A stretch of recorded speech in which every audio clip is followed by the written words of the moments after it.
Counting down on oh crap. Yeah, everything's kind of oopsie for me right now. Where's my wave? Hello, Angela. Hi, babe. How you doing? I'm good. I just read the most dismal headline. Oh, those are just, they come a dime a dozen now, don't they? Guilty Angel has arrived. I'm so glad to see you. Oh, are we live? We are. Okay, great. Would you like me to share the most dismal headline? Wait, give me 1 second. I have to do a little quick tweak here because this should do it. I think that'll do it. We're just going to start with a little Battle of the Sexes commentary, if you don't mind. Okay, what's going on, guys? What's up, TikTok? What's up, YouTube? What's up, Guilty Angel? Hello, it's so good to see you. And yeah, Angela, go ahead. Sorry, I can't tell you how many, I've had all these technical little glitches in the last 2 days that are just weird. You know what though? You're awesome, and you always get through them. Yeah. Because you're so smart. And so I'm a little frazzled though in the beginning, but I think I got it. Oh. All right. You got a scooch, Dale. I got a scooch. All right. Tell us what you got. What do you got? From psychologytoday.com. Yes. Why more marriages end when wives get sick. Why more? Heterosexual marriages are 7 times more likely to end if the wife becomes seriously ill versus if the husband does. Are you serious? Don't get sick, Angela.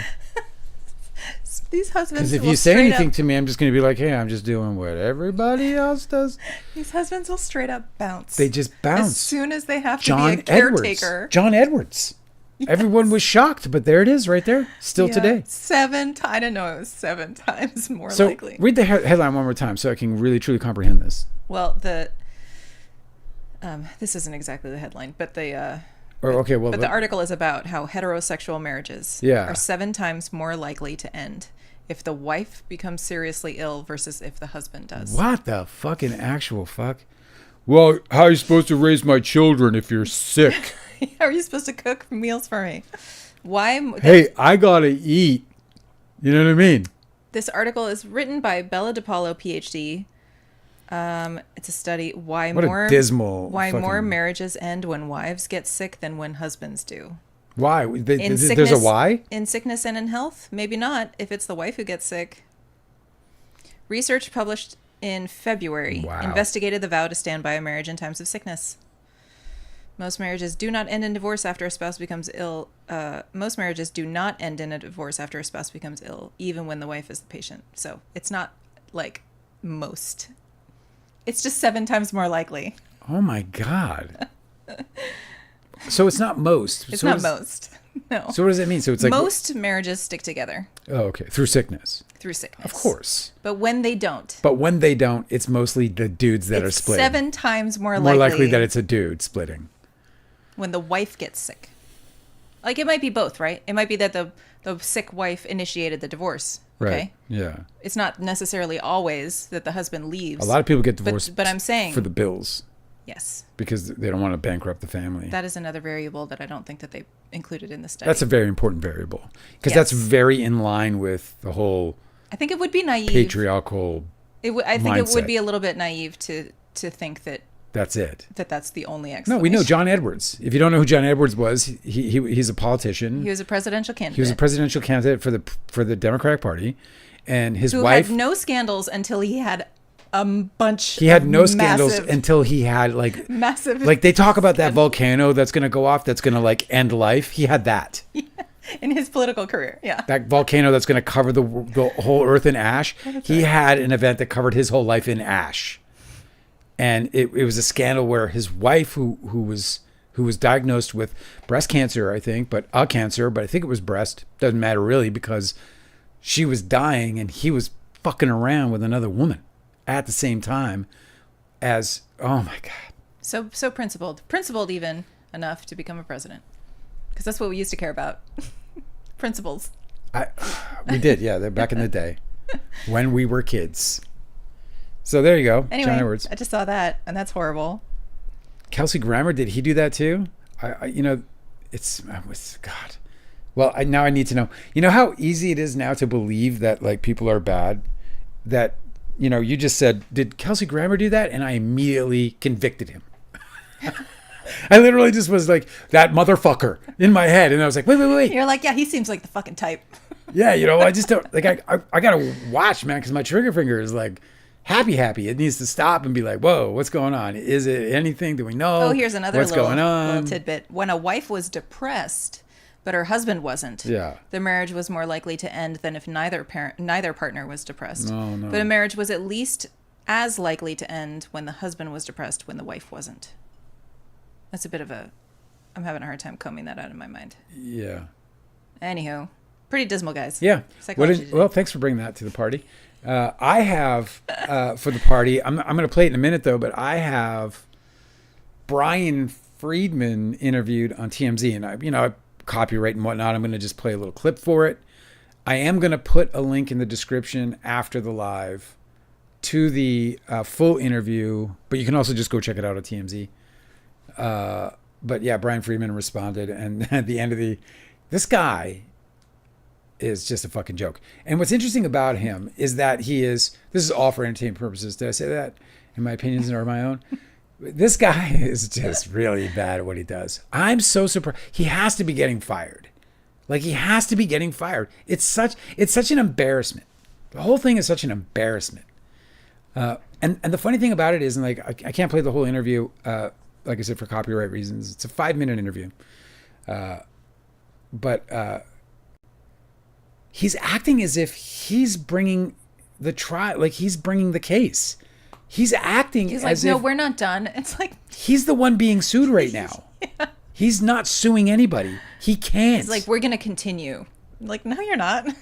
Isn't it weird? Like, he's not suing anybody. I'm waiting for 2 weeks from now, because I'm sure that what he's going to end up submitting to the court as his amendment on those last 4, he clarified it's four causes of action. Yeah. Out of like 11 or something. Yeah. So he, I'm sure what it's going to be is like 110 pages of like blathering hyperbole about how she abused her power. I bet that's what's going to be submitted to the court next and online. Because here's the thing, is that he has to keep all these like social media grifters paid, because he'll end up having some of them turn on him. Yeah. Because the case continues, and they're trying to defend themselves from. But it's a case against them. Yes, I know. They're trying to defend themselves from an alleged smear campaign. So he can't lose any of these people who are conducting the smear. Like they can't flip. You know what I'm saying? And he has to keep them fed. And the thing about it is that he's also not going to like. Yeah. He's also not going to like. It's just bizarre. He's not gonna. He's just he again. He's literally in the interview. He gives the impression like, yeah, this is not great, obviously, because we wanted to pursue this and we thought that our clients should have a right to pursue this. It's all this like more like it's all this like he's beating like the rally drum, that we're hearing already. Like that's not what we're here for anyway. That's not what we're here. We're here to prove Justin Baldoni is the victim here. Oh, it's so gross. The whole thing is so disgusting. It just got so bad too, because like, I mean, they're fucked. They're fucked. Like, so he's got these other pending addendums. Like he has to go in and he has to amend these 4 complaints, including tortious interference and these others. So he's got to prove, or he's got to go. The judge is like, he's walking on a thin line on all of it, bro. Like, all the judge said is, I haven't dismissed these yet. Right. That's all that happened. He's like, you have leave to amend these, but aren't that nice, bro? Yeah, like right now, I'm throwing this one out because it can't be saved. And what he says in this interview, a part that I won't play for you, for copyright reasons only. But what he says in this interview is that he that the judge basically gave them a roadmap to amending their complaint, which is so interesting because he's ostensibly saying the judge was going to pass on it, but instead Lyman apparently said, if you amend it, how when we were watching the Karen retrial and that corrupt ass judge says, ask it in another way. She always does that. Right. When I don't think that's so improper. I say it is. That's not what's improper about her. She has other things that are improper, but that is actually proper. So maybe that's what he's talking about, is that, Lyman was like, it's just such a way. He's such a spin doctor, right? Like, cause he'll obviously you've been given a roadmap, your road has been significantly narrowed. Yes. You know? Right. Like, yeah, you can call that a map. Or you can say that all of your options are like cut off. Right, exactly. Where's Wally's here? What's up? Where's Wally on TikTok? And all the usuals here. Delicate's here. Guilty Angel is here. I haven't seen the others yet. I'm not sure. They're the only ones in chat that I see right now. But we have 4 people there. Said he's framing it in a way to dupe his supporters. They don't know the difference. Yeah, exactly. It's the same thing. It's just such a weird thing. I now understand, like fully in my own mind at least, why they did this and why they pivoted before the thing actually hit way back in whenever it was now. But before, the shit hit the fan, they had already pivoted to this like really extreme tactic. And I understand why, because they when we talked about him doing faith-based films, Justin Baldoni. I think you picked on that first. I called it like way early. I was like, well, what is his path after this in the future, right? Faith-based He's pissed films. off a major studio. Yeah. Stars in Hollywood won't trust him to not like launch a smear campaign over some sort of like, some petty grievance of his own where he can't admit wrongdoing. And so he decides to destroy somebody's reputation. No way. They're not going to work with him anymore. No. And so where does he have an open path?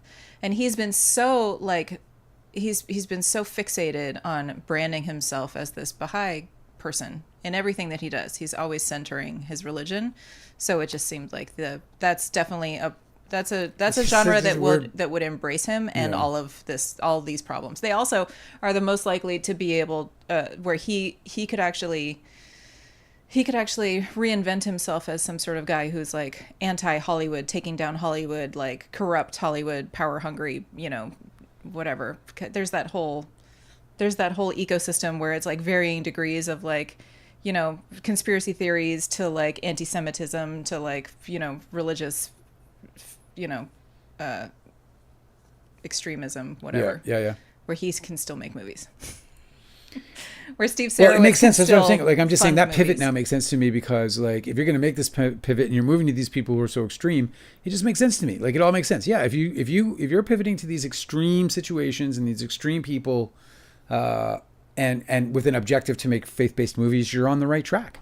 Because that's who's going to see them. I made one. I know who goes to see those. I made one.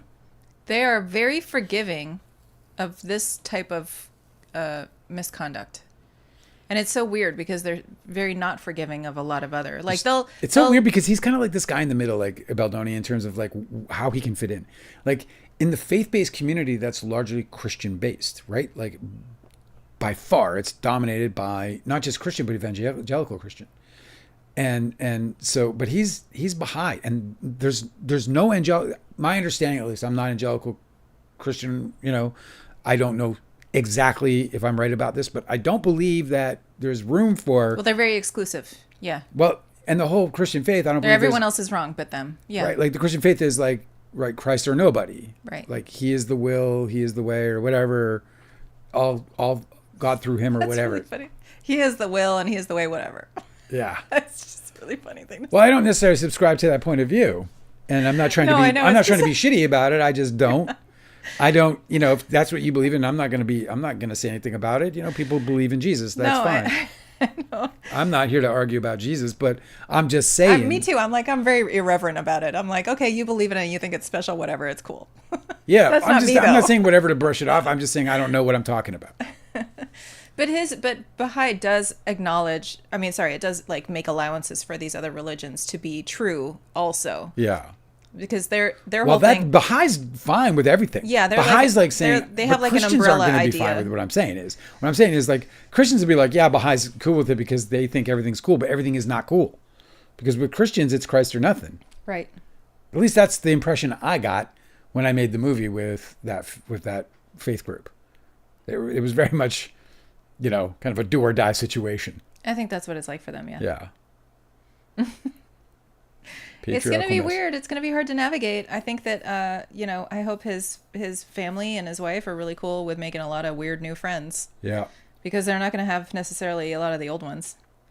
Or maybe they'll just become recluse, Speaking of old friends, did you hear Liz Plank had a interesting little commentary on all this? Yeah. Really? Like what? So she has started a new podcast Oh. Her podcast is called Boy Problems. Isn't that great? That's great. And so yesterday, before we all got this news, it's not like she had timed it or anything. Yeah. But she had just put out a call for everybody to be How like, could she? Hey, tell me your boy problems. I'm starting a podcast. I would like you to share topics with me, obviously.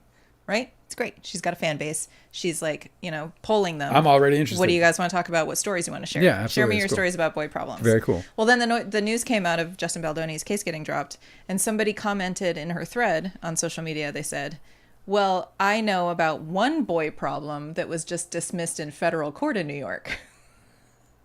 And she liked it and then LMFAO'd. That's really funny. Yeah. And so she at least thinks that it's a funny topic. Well, she should be on that tongue-in-cheek side of things.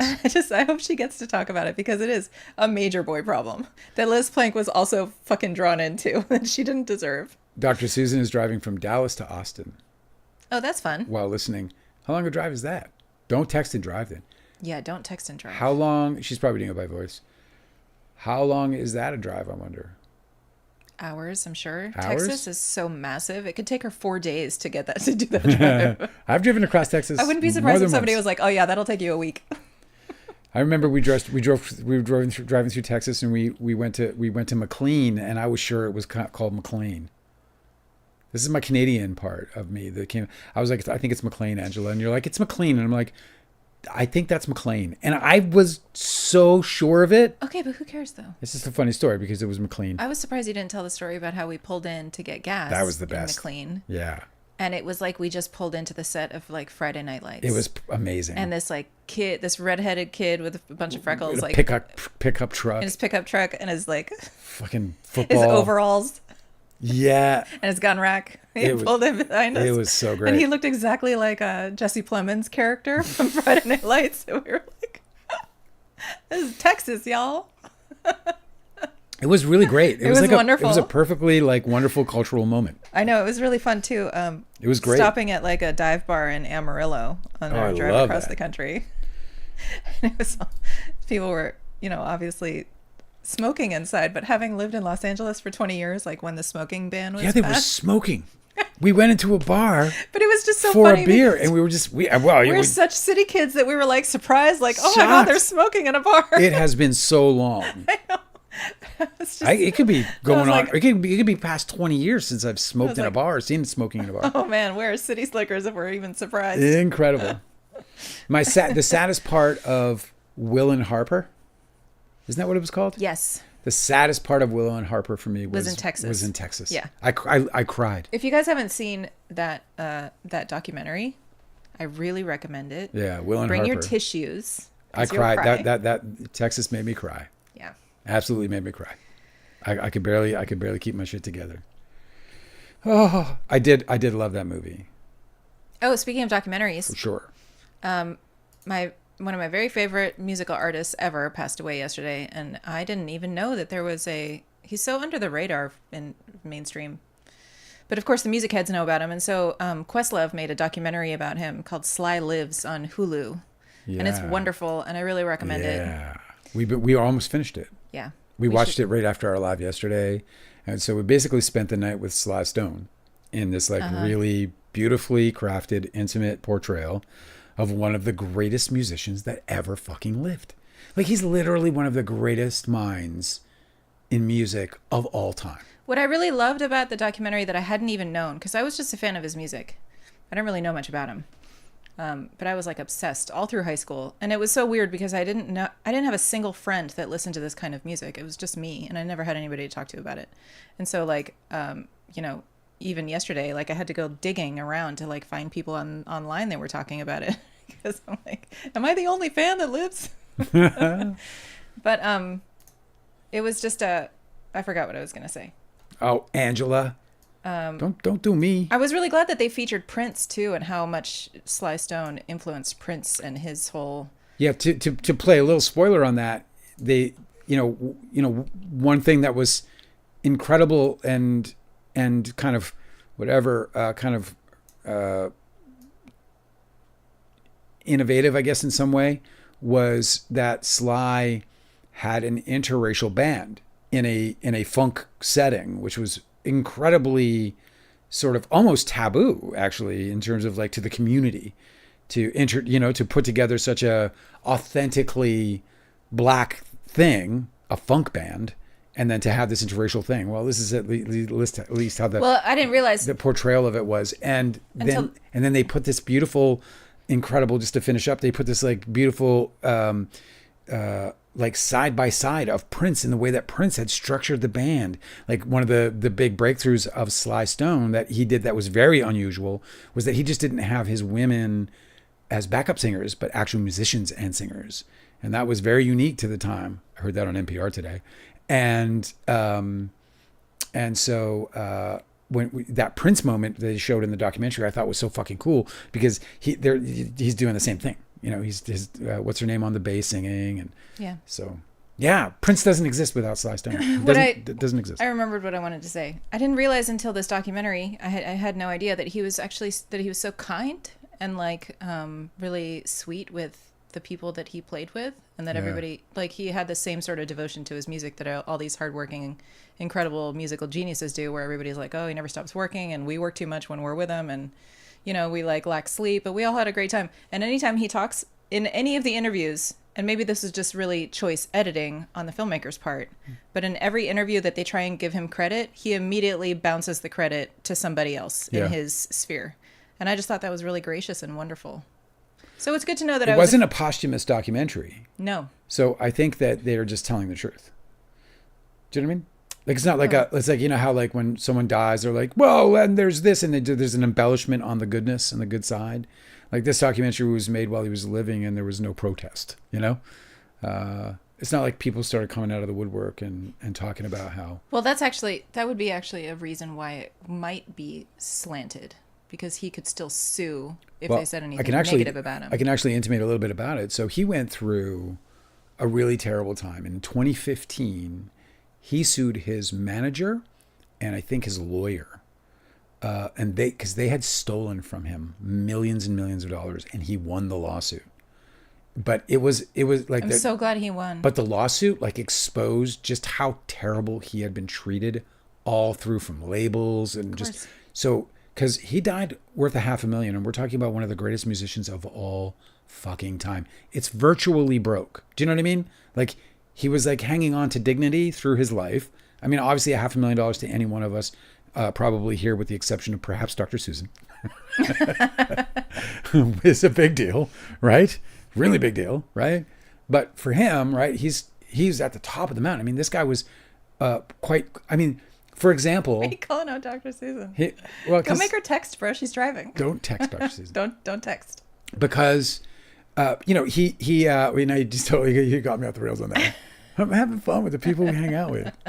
I'm just not going to include everybody to be as broke as me, Angela. Well, I'm just really glad that he got his win about that before. So he won, but there was like this, and I think a part of this documentary was a part of the restoration of his soul in some ways, because he went through hell not only from what these guys and these labels had put him through, but also through the trial itself. You know, he had to go and sue a couple of guys, and savvy guys at that, lawyers and managers. You know, not that he wasn't a savvy dude. He was a genius in not just music, but just in his decorum.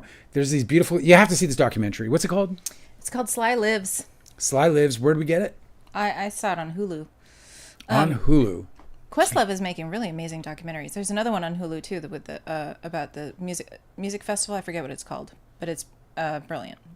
He's really good. When we get up to like 20 consecutive viewers, we'll get a staff. A staff of people. Like a wizard's staff. No. With like an orb on the top. I'll turn you into a frog. That's what you mean, right? No, a staff of humans. Oh, why? Editors, because we'll have 20 consecutive viewers, so we can clearly afford it. I kid. The lady from Pennsylvania. All right, let's see if I can make this work. I hope I've got this right. Angela, I am now transitioning to the Brian Friedman. I'm sorry, TikTok, I don't have this for you. This is the Brian Friedman clip. A very small clip. It's not going to last long because, again, it's a copyright thing and I don't want to get in trouble. But if you can, go check it out. I think it's a 5-minute interview. It's on TMZ. Here it is. Okay, this is what we got. All right, here we go. And I hope I got this. Is what he hasn't done. And okay, cool. Yeah, this is right. I'm actually going to be able to give you the audio on TikTok a little bit at least. Hopefully you guys can hear this on TikTok. Mandy's with us there. Mandy, what's up? Okay, this is the end of Brian Friedman's interview that he did with TMZ after they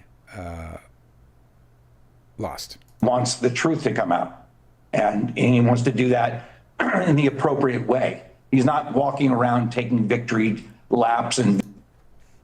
Justin Baldoni is not walking around taking victory laps? He just said that, bro. Brian Friedman today? just said, because, and the title. He would take a victory lap today? The TMZ article says that, he's so humble. He's not even taking a victory lap. We're going to play one more time.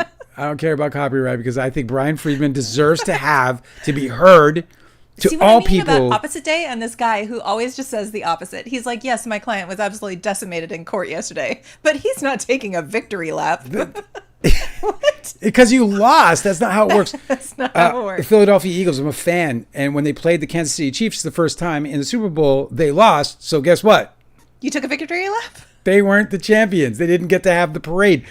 Brian Friedman, listen to this. Walking around taking victory laps and victory tours oh my God, and speaking out. He's taking care of his family and taking care of his loved ones. He's in Hawaii most of the time. And he's waiting for his day in court where he can speak out and tell the truth. Well, it's just so good. This is my favorite part of the interview because it's worth watching. The 5 minutes is worth watching, so I highly recommend it. I'm going to put the link in the description once we're done. But also, go to TMZ. It's probably right there at the top. He just said that he's not having a victory lap because you have to win, dude. That's how that works. You can't have a victory lap. I just love the way he thinks. And not win. It makes no fucking sense. Yeah. Super funny. I'm just so amazed, like really genuinely impressed at Brian Friedman for being so bad at his job and getting paid so well.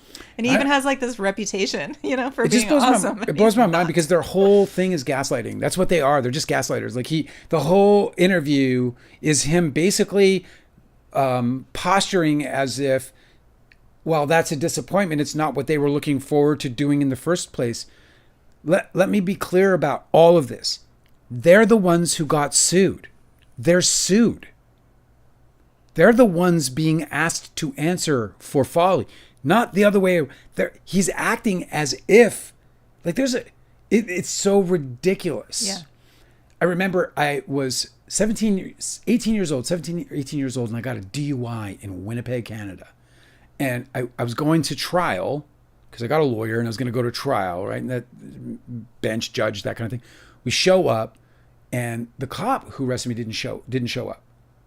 And so the judge made me wait the whole day because the judge wanted to get me convicted of this DUI. But since the cop didn't show up, they couldn't ID me.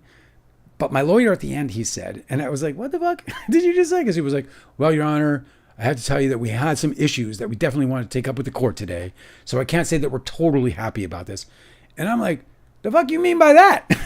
I'm about to go have a drink. Do you know what I mean? I'm about to go get another DUI. No, I didn't. But my point, of course, being that like it's just such a posturing. It actually doesn't make any fucking sense, and it's not But it's not based in reality. There's no reality based. It's so crazy. But it's amazing how people are buying it, and they're still continuing to litigate his accusations that got dropped. Like they will never know the truth of it. Blake Lively will never get to defend herself against Justin Baldoni's specific allegations because it's been dropped out of court, right? Dismissed. Right. Yeah. And so these like social media accounts that are pro Baldoni are just going to keep running it because they'll never be proven wrong. No. And so that's just what they're going to keep doing. Like they're just going to pick up where they left off. Like it didn't even matter. Did you see this comment from Katie? Oh my God. Hi, Katie. I made a TikTok supporting your book. Oh my God. I love you in it. No, I at you in it. Oh, I at you in it. Yeah. Oh, sweet. I'm so excited to see that. Thank you so much for doing that. That's so great. I don't understand. I don't think you understand. Is it the same account name on? I want to. Well, she added me, so I'll be there. Okay, cool. But I want just to be sure about like how I feel about that. Like that, I've been waiting for this since the release of the book. I've been waiting for this. I'm so fucking excited right now.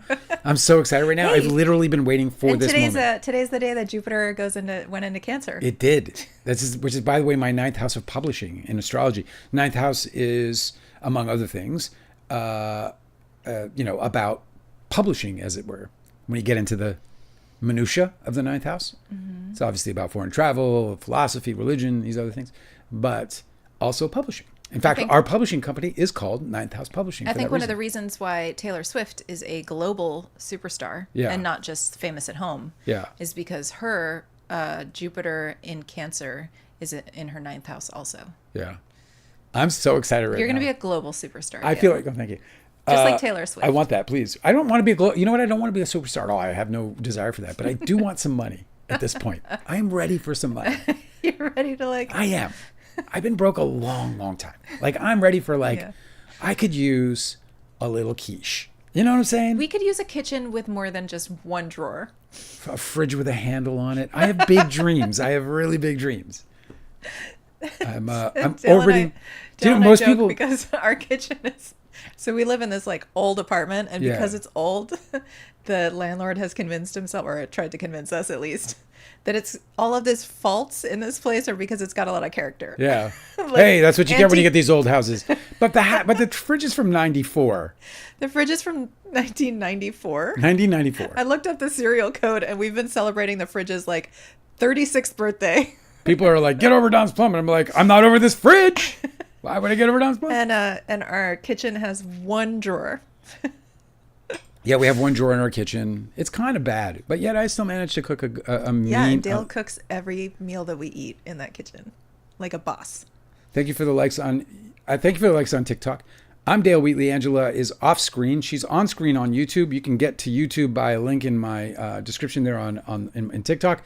We're eventually gonna multi-stream. I'm just figuring out the technicalities on that. So love TikTok, and we're certainly planning on staying. But just letting you know that you can get to YouTube via TikTok if you want to see and hear us in a little better condition, I guess you could say. But thanks for joining us, and thanks for all the likes and being kind to us. It's so awesome. It really is, and I can't believe that Katie did that, and I'm very excited about it. I can't even tell you how much that excites me.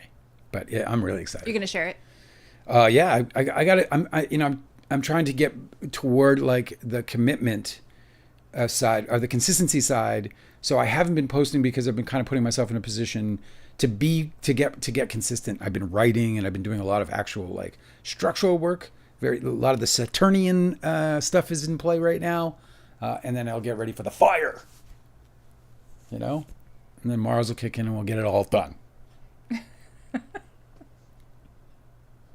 All right.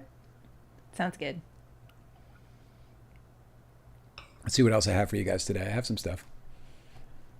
I hope everybody's having a wonderful day, because I actually am, although it was a bit of a tough day in some ways, in some respects. You were just very busy. It was a very busy day. And that was no fun. It got a little like, it got a little. Blowing up today is the Jared Leto story. It's like starting to blow up a little bit now. People are starting to pay more attention to it because obviously yesterday was, the big Baldoni news. And so today I think more people are now paying attention to. What a gift for all of them that they can just pivot onto the new accused celebrity that they can get behind. Yeah. That's so great for them. Yeah. It helps. Mm-hmm. It gives you something to do. Mm-hmm. I'm excited for his fall. I'm not going to lie. I just have a feeling, and have had a feeling for a long time, that guy is up to some no good. You know what I'm saying? It's weird, man. I don't know why these guys are so risky with their celebrity. I know. Like there's a bunch of these dudes who like, they get some sort of like prominence and they start to commune with their fans or like become teachers in like acting schools and stuff, and then they just sort of like exploit their position to try and get laid. And I just don't know why. So gross. I just don't know why they're not more worried about all they could lose. You know, I think it's like when you reach a level of fame, like, dude, that's the higher you climb, the harder you fall. Like, I wonder why that doesn't ever get taken into account. Or maybe that's just like the danger that excites them or something. Because it's like, people are going to talk about what you do. Yeah. You're famous, you know? It comes with the package. So I just don't know why they misbehave. I'm also more convinced. More convinced now than ever that almost everything you read is in some way permitted by them, at least. Oh yeah, publicists. Like as long as they continue to pay their publicists, we're definitely getting a very, very groomed, manufactured story about them. Even like, and I know this is true because everything I've ever done, Vanity Fair, New York Post, any kind of interview I've done in any podcast or other, sort of smaller rags or whatever it's done, and I've done a few, every single time they have approached me with this story that's more congruent with what I believe to be the truth and what I wrote about, I'm unlitigated against in Too Real, right? And every single one of those journalists, every single one of those organizations have betrayed that and put in favorable stuff to Leo. And I have in writing from one writer telling me forthright, that Leonardo DiCaprio's publicist influenced his article and ruined the sum and substance, the core, the soul of that article that he was trying to write, which was more focused on the villainy of Tobey Maguire. Because when he approached me, a weird thing happens. People don't really know this, right? But like this seems to be the case, because I got another call from like this really amazing writer at the Hollywood Reporter. So this guy is an amazing writer, calls me up, wrote one of my favorite articles last year or a couple years ago on Shelley Duvall. And he calls me up and he's like, hey, yeah, so somebody told me I should, call you, hear about your story. And I was like, oh yeah, okay, cool. Well, let's talk about it. He goes, well, so what should I do? I know. It was so disappointing because he's such an amazing writer. Like you and I had shared his writing before without even knowing anything about him. Yeah. And then he calls you up and wants to do a story, and we're so pumped. And then he like completely deflates and is like, well, I don't really know. Like, what do you think? What do you do? What do you want to do? What do you want to say? Why did you call? It was the weirdest thing. And this is true for others. So they come to you and you bring them ideas. Yeah. So when, and a lot of times they do that. A part of the reason why they do that, and this happened with the Vanity Fair article on Don's Plum, part of the reason why they do that is because they are, they're looking for their own angle that's going to be different from anything else that you've already done. This is important to them, that there's some kind of uniqueness that they can bring to the story that also lends to their voice and way in which they, cadence, whatever else. Yeah? Yeah, that makes sense. So when the Vanity Fair dude was coming, I was like, well, he was like, what hasn't anybody written about? And I was like, nobody's really truly concentrated on the villainy of Tobey Maguire. This whole thing was was ultimately the cause of Tobey Maguire. He destroyed lives and art, and nobody knows exactly why he did it. And stated his intention to do so. And yeah. He's not even trying to avoid the fact that he began the entire controversy. Yeah. He is admitting it. It's like, and nobody's focusing on this, that he is the person, he's the reason why all of this went down. So not to digress into that, because the point obviously being that when Chris Lee actually wrote the article, it was bullshit. None of that was in it.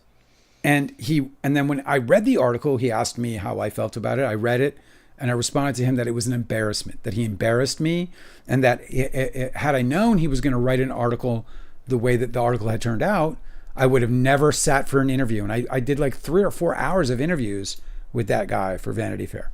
And then he wrote back, and I didn't open up his email for 2 years. That's how fucking scorned I was. I was like, fuck you. I'm not going to even read your emails, buddy. We're done. We had a nice time. La-di-da.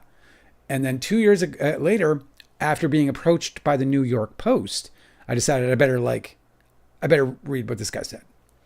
And in the fucking response for 2 years, all that time was him confessing to a whole story of how Leonardo DiCaprio's publicists were leveraging Leo's appearance at a Vanity Fair party to delay and obscure and change fundamentally the contents of the article. I got it in writing. Well, there you have it. This is fucking crazy. This is crazy. So I don't understand why people don't find that crazy, but that's how it works. These guys, these publicists writers, are running what everybody covers. They run it all. Yeah. And then when the bad stuff comes, even when the bad stuff comes, they go in and they switch the rails. Yes. Like we saw in the evidence in Justin Baldoni's lawsuit. Okay. Yes, exactly. His publicists will deliberately put out some negative press. Like Melissa Nathan did this through her sister, Sarah Nathan, who's a journalist. Yeah. Would put out deliberately negative press so that some negative story is running, but they will omit the thing they don't want anybody to talk about their client. So they'll deliberately be like, oh, he hugs a lot on the set. And people were made uncomfortable by how he's a big hugger. Well, that doesn't make him sound so bad. That's still inappropriate behavior, but it's not as bad as what he's being accused of. So what they do is they deliberately seed that out into the press, being like, well, would have been fine if somebody took issue with that and then they just changed. So that means that all of the Baldoni fans online can run with that and be like, it was just a misunderstanding. He just hugs.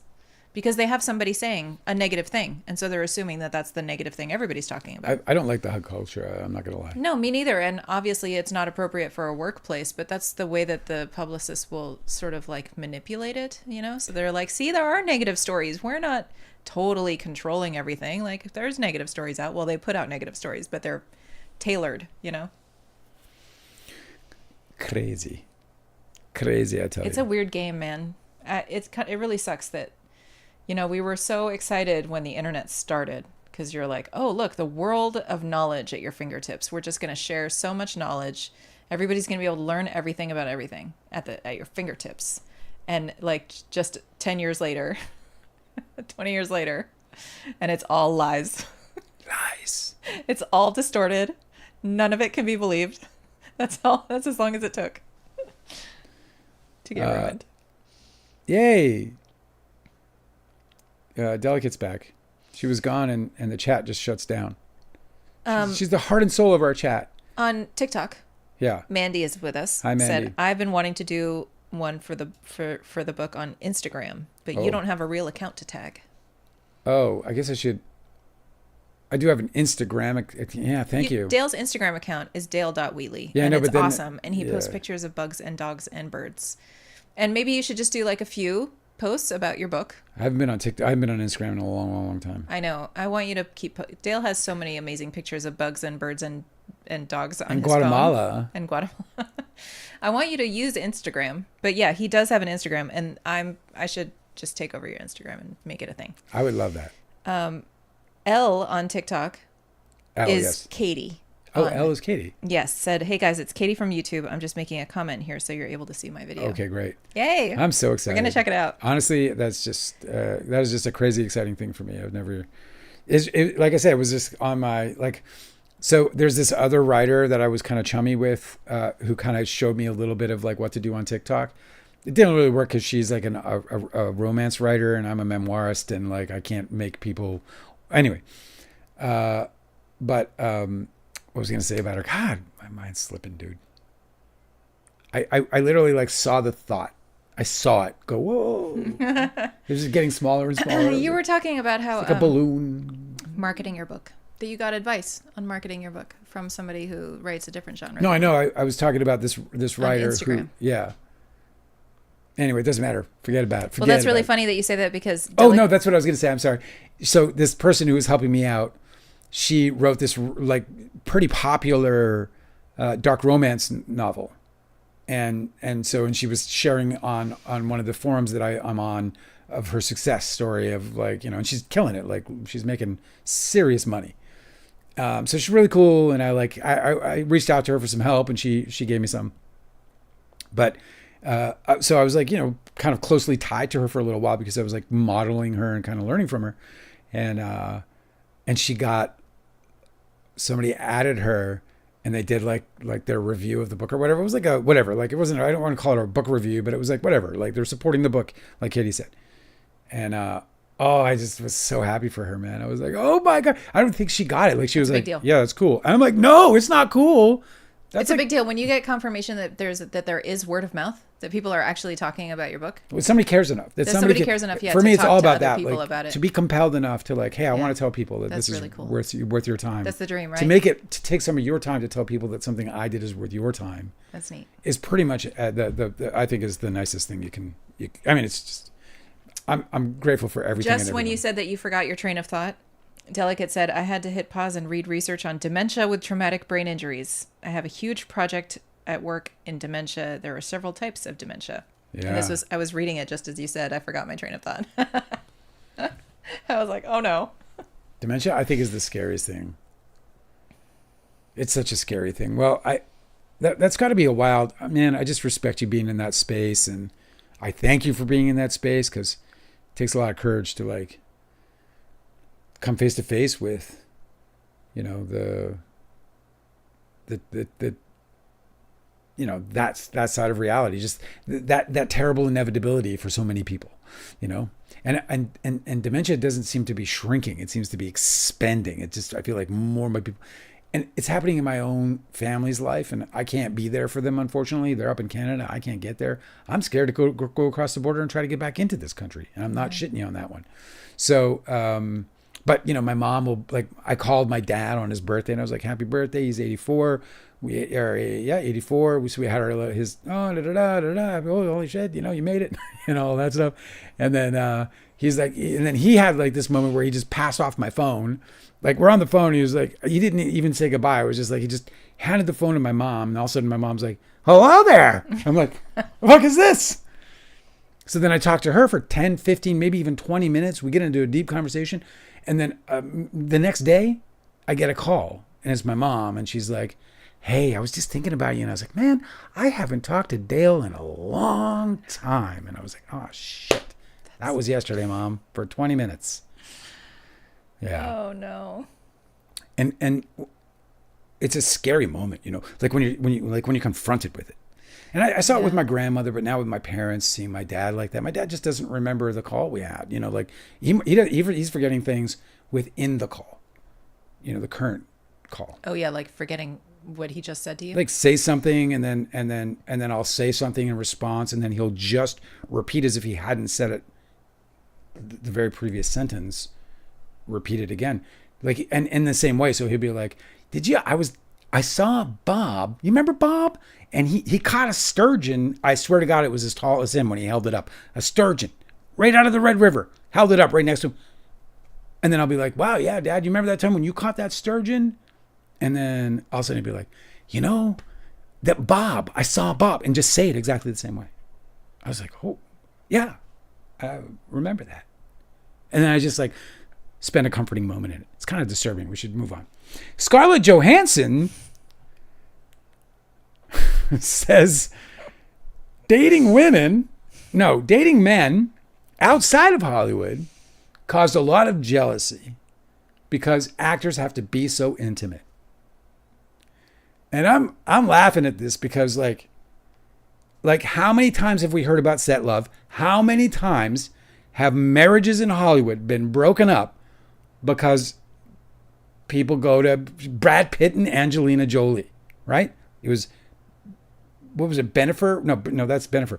What was it, Brad Pitt and Jennifer Aniston one? Yeah, there's a bunch of them though. There's like a bunch. What was that? There was that. Of course, they're all over the place. That set love is a thing in Hollywood that we talk about.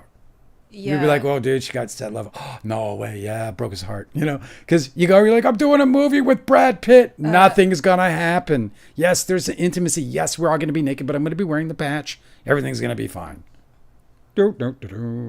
He's Brad Pitt. You take shirt off. If there's any spark whatsoever, it's game over. It's hard to navigate, man.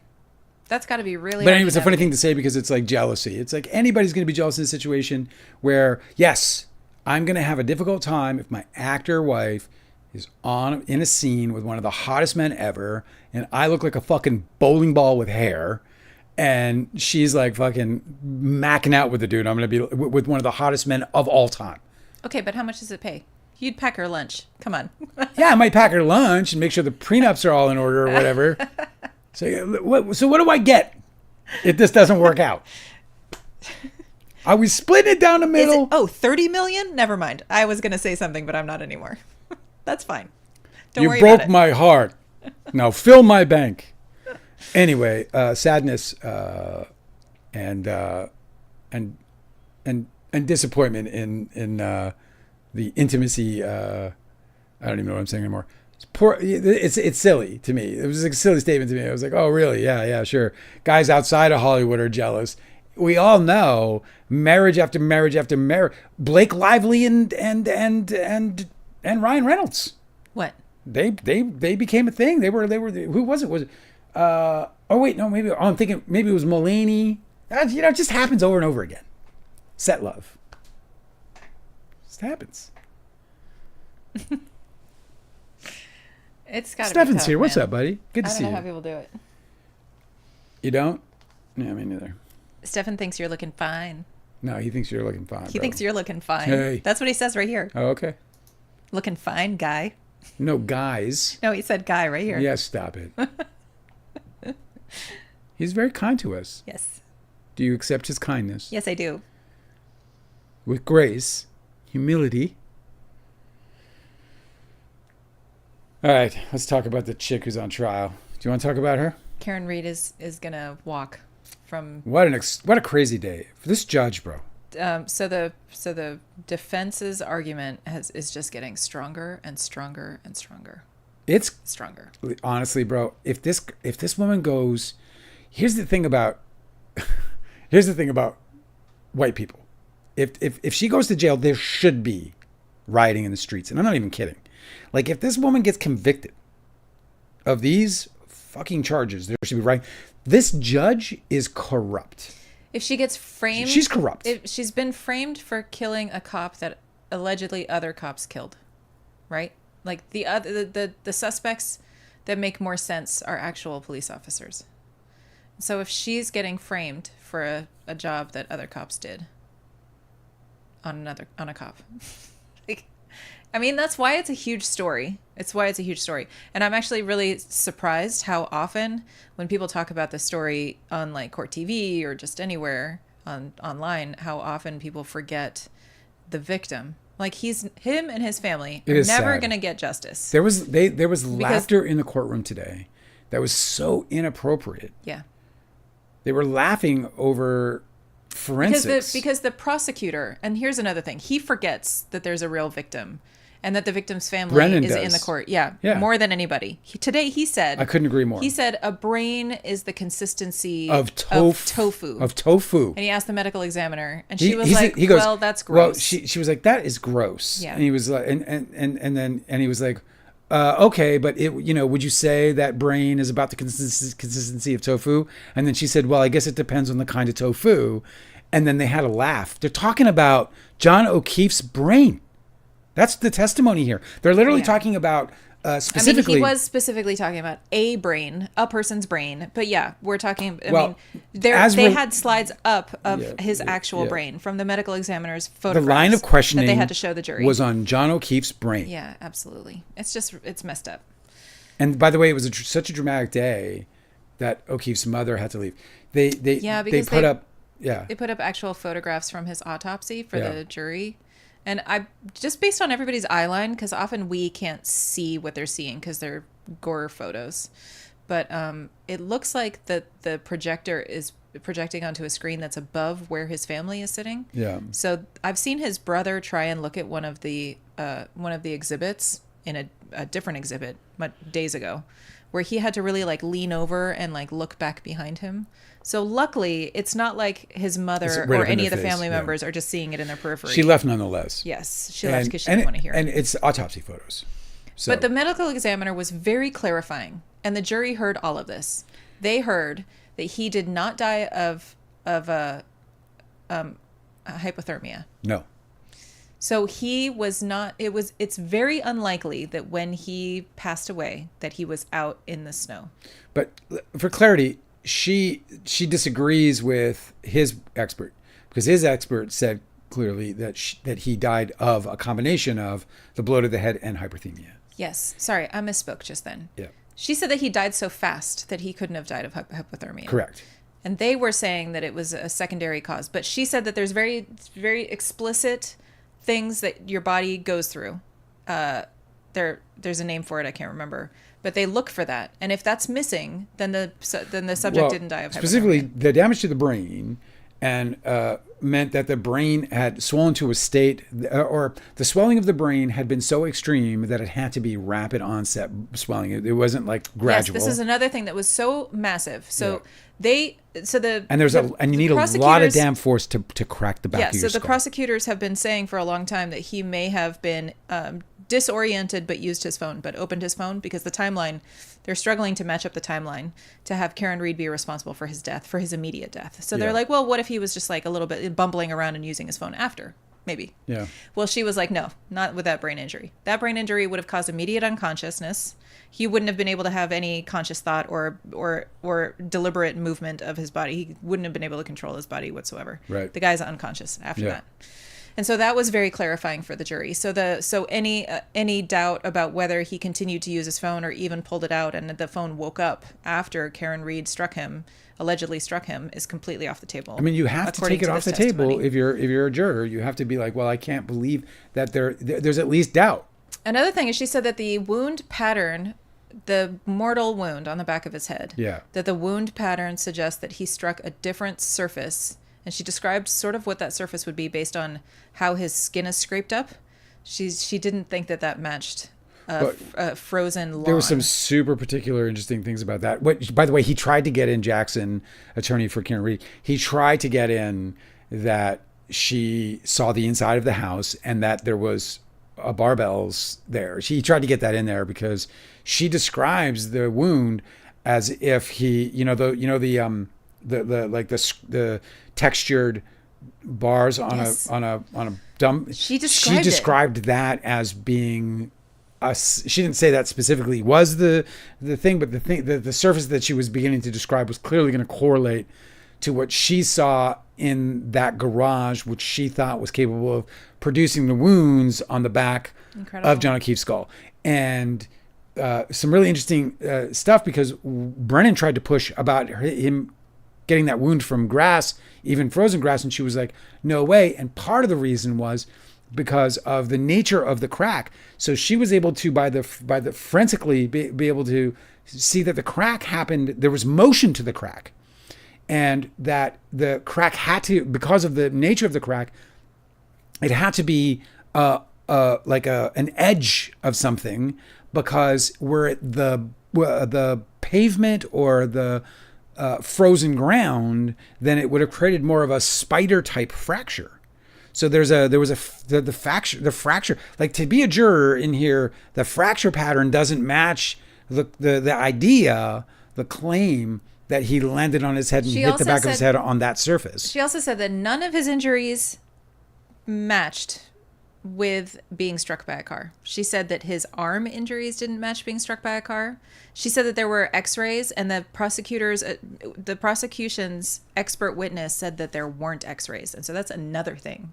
So the jury is now going to wonder, have you been keeping evidence from us that shows that the man did not have injuries? And they were introduced by the defense today. Yep. And so his arm wasn't injured like he was struck by a car. His head and face weren't injured like he had been struck by a car. He had no bruising or anything all over his body.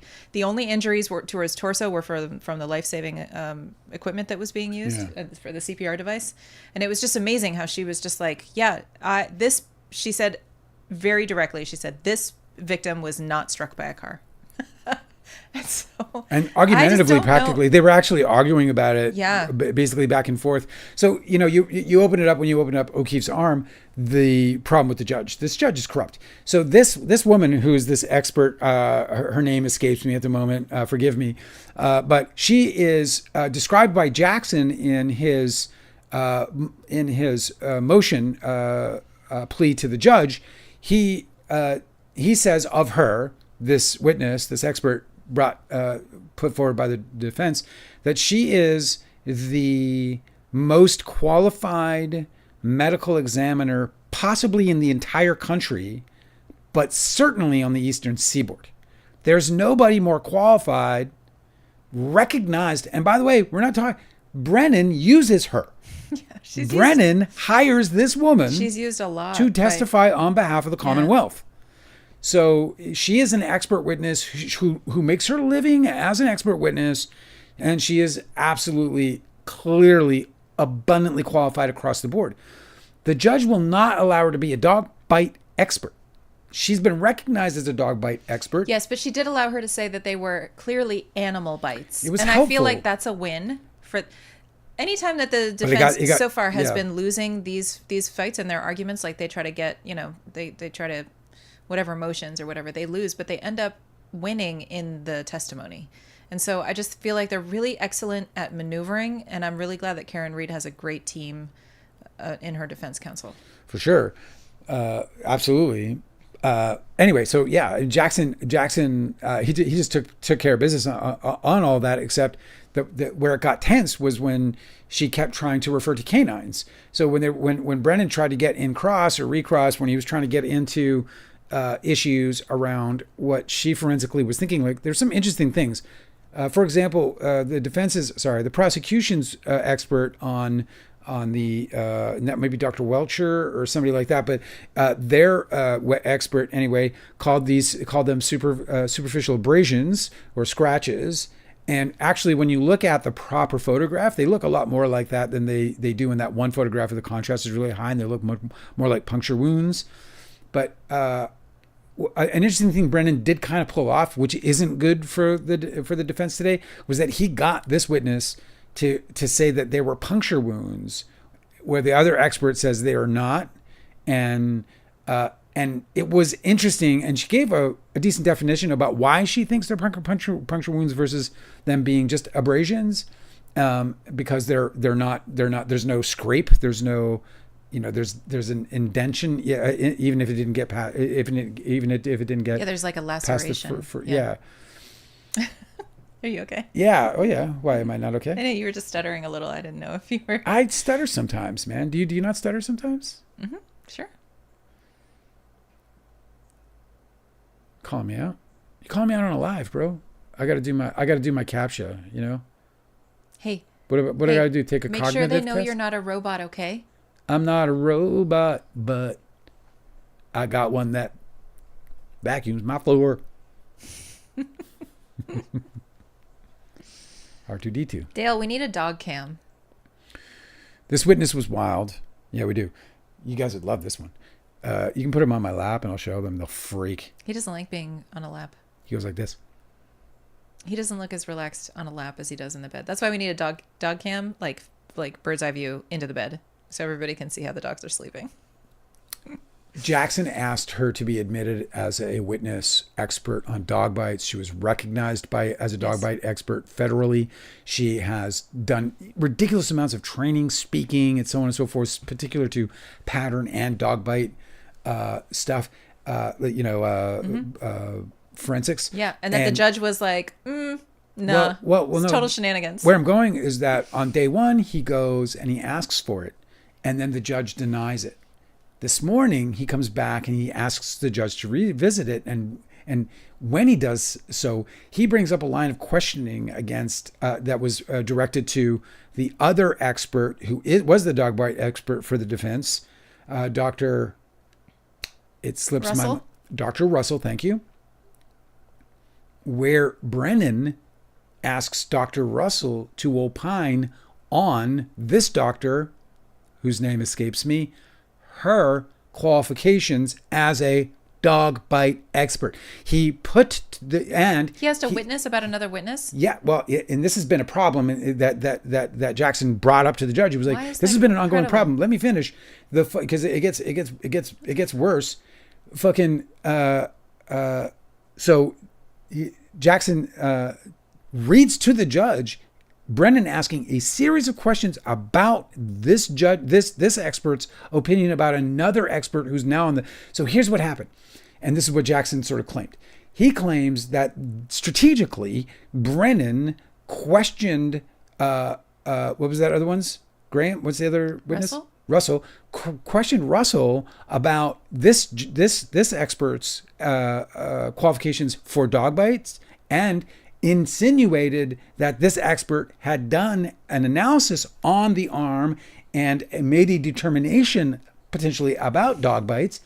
And then when they brought the witness, when the defense brought this witness, he stood up and opposed to her being able, he, objected to her being admitted as or recognized as a dog bite expert.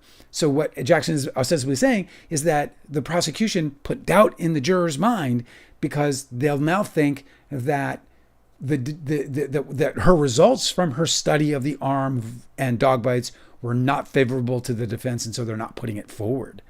It was an extraordinary argument. It was mind-blowing, actually. And I was like so convinced because it was a very compelling argument. He was like, dude, how can you not want to remedy if even one juror is sitting on there going, well, they're not throwing that evidence up because you know why? Because that woman didn't see any dog bite evidence. And it made compelling sense to me that made sense. And when you read Brennan's actual line of questioning, it was like, well, holy fuck if that isn't possible. She denied it anyway. Hey, do you think if it's a hung jury, they're going to try her again? But you're right. She did deny it. No, they won't. I guarantee you they won't. There's no way. There'll be a revolt. We're talking about Boston here. The fucking taxpayers, they get pissed. At least they did back in the day, a couple hundred years ago. But no, the Commonwealth is not going to spend another multi-million-dollar trial on a third trial if they can't convict her. They're not going to go for a third trial. There's no way. Again, riot in the streets. Like, it's time. Like, take to the streets. Are you fucking kidding me? If this woman gets convicted, this is horrible. Even if there is some kind of negligence on her side. I saw a commenter and they said, I think she did it. No, I think she didn't do it on purpose, definitely. And I don't even think she knew she did it. I think she hit him. I think he fell. I think he died. Yeah, except it doesn't medically make sense. With story. The science doesn't add up. That is why they're going with a story. Yeah. Except the body does not tell that story. And this is what was so great because the medical examiner today, that witness, said that exactly. She was like, every decedent who comes to me is a patient of mine, and it's my job to help them tell their story about what happened to them. And that's exactly what we're supposed to be following when we're trying to solve a murder case or, manslaughter or, negligent homicide or whatever. Yeah. It's the body is supposed to direct the investigation. She said that too. She was like, well, we look at wound patterns so that we can then report to the investigating officers so they can go to the scene and look for whatever object may have created that wound. And so if they had done that, she would have said, go look for barbells. Right. Go look for... She described that grippy part of a barbell as being present. Go look for an edge of maybe like a fireplace or something where there's like a rounded edge of tile or something. And he's like, you mean like a ground? She's like, no, not the ground. Not the ground. And also like pavement. She was like totally different pattern. Whatever. I know. So it's a very interesting thing. The other thing that she spoke to once again and articulated in such a brilliant way was that the spoiler didn't cause the injury to the eye. It doesn't even make fucking sense. Why would it? I know. She was like, well, if he was struck in the face by a spoiler, it wouldn't just cause a cut on his eye. He would have a huge bruise or broken nose. Yeah. Like everybody's just pretending like he could be struck by a car taillight and have no other damage from the bumper, which sticks out past the car taillight. Right. And everybody wants to think that, everybody who thinks that Karen Reed had done it, that he somehow got struck in the face and that's how he got the cut on his face. But his nose wasn't affected. He got a cut above his eye, but his nose wasn't even. Yeah, and also the involved. position of the cut is precarious. Yeah, it has to be opportunistic. In fact, in really smart questioning, Jackson asked, "Well, could it be covered? Could a fist have caused it?" To which she responded, "Yes." Oh, she was allowed to answer that? Yeah. Let's see. Yeah, he had to come back at it. Hill is asking a question, or Hi is asking. Stefan says only an AI says opine, bro. Did I say opine?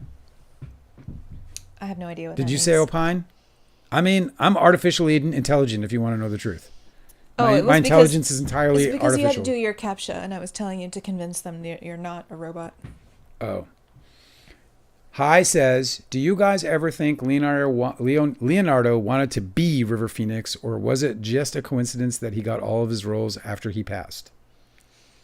A very interesting question, yeah. I will say that Leonardo DiCaprio, This is just an opinion of mine. I don't know. I never actually had this conversation with Leo directly, but I think that he knew that he had become the heir to the River Phoenix type career path. No, career path. Specifically the career path. But so yeah, I mean, he admired River Phoenix. I know that. I know he was an admirer of him and of his career. And I think that if there was ever an actor that Leonardo DiCaprio looked up to as a kid or looked toward to say, hey, that's how I want this thing to go, it would have been River Phoenix's, if anybody. Speculation on my part. I wish I could give you a better answer. Jenna's with us on TikTok. Says, I am finally reading your book, by the way. Oh, shit. What part are you on? Do you want me to read it with you right now? No spoilers, but we've spoiled it all a million times already. Dale loses in the end. Or does he? Who knows? Does his movie get blocked or does it not get blocked? I don't know if Leo and River were up for the same roles. They were, there was 5 years apart on those guys. Leo, I don't think that's true. I think they would have been that collision. They were kind of headed in that direction, but River was a well-established actor before Leonardo DiCaprio was ever a very well-established actor. And River Phoenix was 5 years older than Leo, and that's a lot of years in Hollywood, man. Well, it's also a lot of years at that age too. Well, it just gives you a much wider range of roles. Leo was too young for almost all the roles that River Phoenix was playing. And when you look at Leo in terms of their age disparity and the time that they were working together, like while he was alive, River, Leo was a gangly fucking preteen. He was like a gangly, like, I mean, you put them side by side, it's like ridiculous. It's like the guy River Phoenix beats up, Yeah. So, nah, on that one, I would say nah. They weren't up for the same stuff. I would say almost never, if ever. I think if Leo was ever up against a Phoenix, it would have been that he would have been up against Joaquin. That makes sense. I can almost assure you that he was up against Joaquin over and over and over again. But Joaquin was also walking in the shadow of River. There's such different types. But they are actually age compatible. Yes, Leo destiny swapped with River. He absolutely did. Jerry Metter said it to me one day and it just floored me because I had not seen it coming. And he just went on this. I had it in the book. I think it's edited out. I don't think it's in there now.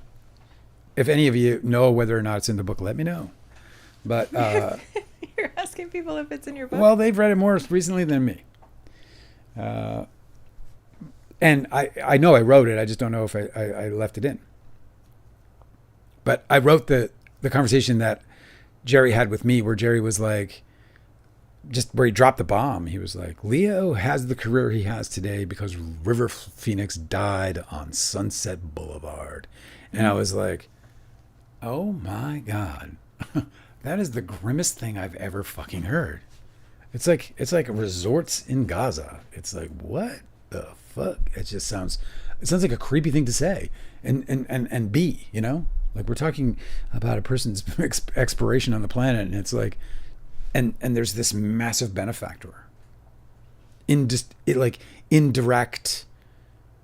I mean, they didn't even know each other. Hi said, to be honest, I would have loved to see River and Leo in a movie as brothers or something. I think it would definitely happen. I think they would have worked together multiple times if he had lived. Again, what we don't know that River wouldn't have done Titanic. We don't know that, I know that there were rumors about that James Cameron wanted somebody older. I had heard that Billy Crudup is who he actually wanted, but Crudup turned it down. And that's wonder how he feels about that. Crudup, if it's true, I bet you he feels great about it. He turned it down for the very reasons why it became what it was. Yeah. He was like, he didn't want to be. He would have been so much better. Way better. Way better. There would have actually been some chemistry between Well, it would have been a different movie, right? It wouldn't have been. It would have been like adults instead of. It would have been a romance, like fantasy. The whole time that there's supposed to be like this love connection between them. It's like she's like trying to date her little brother. Or Dude, something. It's really fucking weird. When we watched Sisto and her, I still thought it was like it felt age inappropriate. Yeah. And that's ridiculous to say, of course, but because it's not nearly. No, it's about like. It's not age inappropriate, but chemistry wise. On-screen chemistry. Right. Right. I just didn't see it at all. It's certainly not age inappropriate. I haven't seen that. I'm Leo like, has. my wife is 12 years younger. And I'm like, age inappropriate. Hey, fuckers. I don't think that I've ever felt that Leo had on-screen chemistry with any of the women that he's acted with. Man, it's good to see everybody. We had Mandy here tonight, and Stefan here, and Hi is here, and it's dope. It's fun hanging out with you guys, man. Stefan's asking, am I the one who thought the Sisto screen test was good? Am I the only one? Who, Stefan's saying so? Yeah. I thought it was really good. Also, Cosmic Urgency said that Christian Slater got River's part in Interview with a Vampire. Yes. And that River was also supposed to play Arthur I don't know how to say Rimbaugh. Yes. In Total Eclipse. Will you correct me? How do I say that? Rimbaugh. It is? Rimbaugh. Oh, so you don't know either? Potato. I don't know. I'm so uncultured, guys. I ain't any better. It's Rimbaud. Cosmic Urgency said, here we go again with the only people in the world who don't like Titanic talk. It's not a good movie, guys. Come on.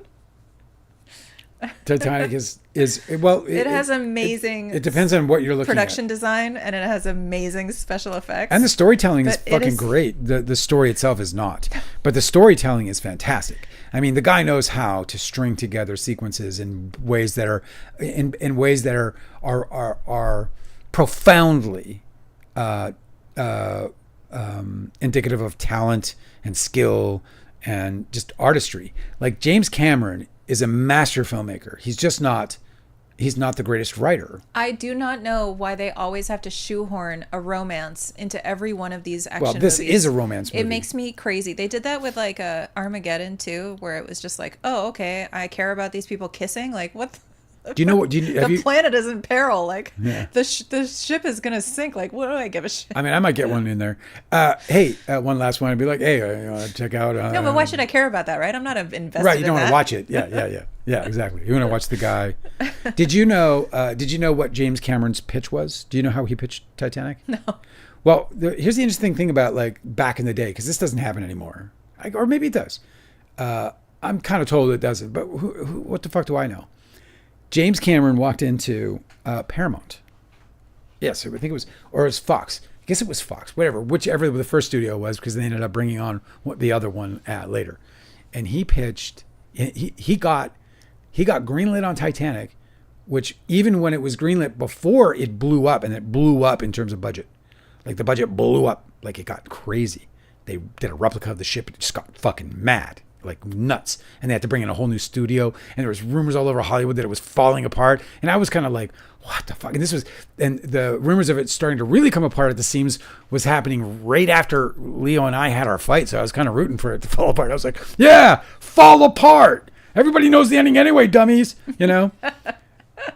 It makes me like James Cameron, though, because I love that he was like, oh, the check cleared? Okay, let's fucking go. Yeah, right. Like, he didn't care. No, he didn't. He was like, just like, they'll pay for it. He's like, oh, do you want to stop then? We can just stop. Yeah, I know. Be out to 75 plus. Or we're cool. I got paid. I got paid. Awesome.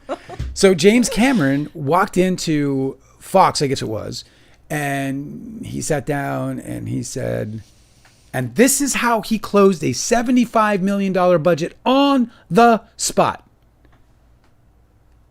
Romeo and Juliet on the Titanic. And they went, where do I sign? Yes. Well, they know who they're talking to because they know this guy's going to bring the Titanic. Yeah. And then, the urgency, sinking ship, and then the story of Romeo and Juliet.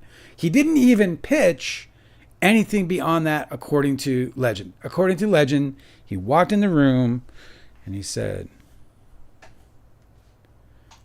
Romeo and Juliet on a boat. And they were like, fuck yes. This after he started Romeo and Juliet. He didn't even pay it off. Oh, no, I guess he did that later. No, I guess he was still doing that. He didn't even pay it off. It would have been cool if he actually did that. Romeo and Juliet? Yes, if it was like I know, because it was like, well, it kind of. No, the ending of Romeo and Juliet, where one thinks the other one's dead, and so they kill themselves, and the other one wakes up. Like, that would have been pretty badass. Yeah, right? Yeah. Well, instead, they just let her, like, live on this really giant, luxurious raft. They just did half of it. Long live the king. Long live the king. He's no Shakespeare. That's all I'm saying. No. He's not a good writer. In my opinion, I don't think that James Cameron's strength is writing. I think his strength is filmmaking, and I think he's one of the best in the business. But, you know, when that gun came out, when I was watching that movie, granted, funny, right? granted, I kind of wanted to hate it, but when that gun came out, I was like, you don't even have to convince me to hate it now. Stefan said it's kind of schmaltzy, but still a ton of fun. You're right, Stefan. There's a lot of fun in it, and the filmmaking's amazing. And look, he drew from legends, because apparently there was a dude chasing a dude with a gun on the actual Titanic, so that's not fiction, apparently. You know. Yeah, but did everybody just LOL at him? Because I'd be like, dude, it's sinking. Listen, I know you're having a little bit of a panic. It's understandable. Maybe just take a few deep breaths. I get it. You want me dead? Yes. The boat is sinking. It's almost guaranteed. You just have to wait. Can I just have these last few minutes? Stefan said that it was my first ever Angela bad take. that Titanic's dope, and I'm wrong. Who said this? Stefan said. Yeah. He's like, oh, I'm not coming for 2 days. I'll see you guys next Monday. Well, I'm always right, so you must be wrong. Titanic is not a bad movie. It's just not the movie that I think everyone kind of that it turned into. Like, it became this cultural phenomenon, and I'm like, I'm not sure I understand that part. I don't know what kind of voodoo he worked to make. They fell in love with Leo. That was it. Because it was like all the girls were going 5 times. Most groundbreaking, like completely, like ushered in this whole new era of everything sucks. Exactly. In movies now. Guilty Angel says that Leo looks perfect in Titanic, and he does. It is his he is at his absolute most beautiful in his whole life in that moment. I'm just saying it's witchcraft or something. Like somebody like... His life is witchcraft. Yeah. His whole life is witchcraft. This guy, man. It's weird. It's weird. I don't get it. Something's up. I got the Maloiks, and he got the whatever. I'm Leonardo DiCaprio's sadness. We know this. We told the story. Not anymore. I ain't. Hi said that River Phoenix wanted to play Jim Carroll, too. Yeah, well, everybody wanted to play Jim Carroll. Yes, he stepped into that. That's what I'm saying. Like, Leo stepped into the career track of River Phoenix. When River died, it was like, okay, who's going to play this, that, and the other thing? And then he tried to, nobody ever talks about this, American Psycho. Yeah. Leonardo DiCaprio. So Christian Bale had been nurturing that project from word go. It was his life's dream to play Patrick Bateman, right? And Leo blew up with Titanic. And then not long after Titanic blew up, there was an announcement in Variety, and Leo announcing that Leo was gonna play American Psycho, and the town went psycho. The town went psycho because everyone knew that it was Christian Bale's baby. And that this fucking kid just went and hit it big, and they was trying to scoop what is easily or was one of the most coveted male lead roles in Hollywood at the time. And Christian Bale had been nurturing it from the beginning. He actually what's his name? Bret Easton Ellis has some really great stories about him creeping him out by being in character while he's like he literally he nurtured this thing from the word fucking go. And when Leo got huge, he tried to take that shit, and the town revolted so bad that he immediately stepped away. It was like, my bad. Well, why the fuck can't we get that kind of support for this? Ain't that some shit? I know. Ain't that some shit? Look it up, man. I remember this as well as I remember anything else. A Guilty Angel said that there's a Titanic conspiracy that the Titanic never hit an iceberg, that 3 very wealthy men were targeted. They were supposedly opposing the National Reserve. So they had to sink the ship. Oh, my God. Never heard that before. You know, this is, I mentioned this in the book, but I only brush on it because I was obsessed with the story of Titanic. I literally the history? Oh, my God. Yeah. When they found Titanic, it to me was, it was like one of the great miracles on earth. I was like, oh my God. And then when I saw those first pictures, I was obsessed. I thought about it before I went to bed. I was always obsessed with these big giant catastrophes. For whatever reason, they just like to witness that, to live through something like that there were survivors at all was just like, wow. Imagine walking around the rest of your life with living through that. What the fuck? Especially if you got to one of those rafts in like a most egregious way, you know? It was my obsession. So when Leo got Titanic, I was like, you know, I was less opinionated on it than most people in terms of his choice. You know, when he asked us about it, I gave him my opinion, but I gave it nonchalantly. I don't really care about his choice, frankly, you know, about what he was going to do. I didn't really know P.T. Anderson's work at the time because he was weighing Titanic against Boogie Nights. Leo was. Yeah. Yeah.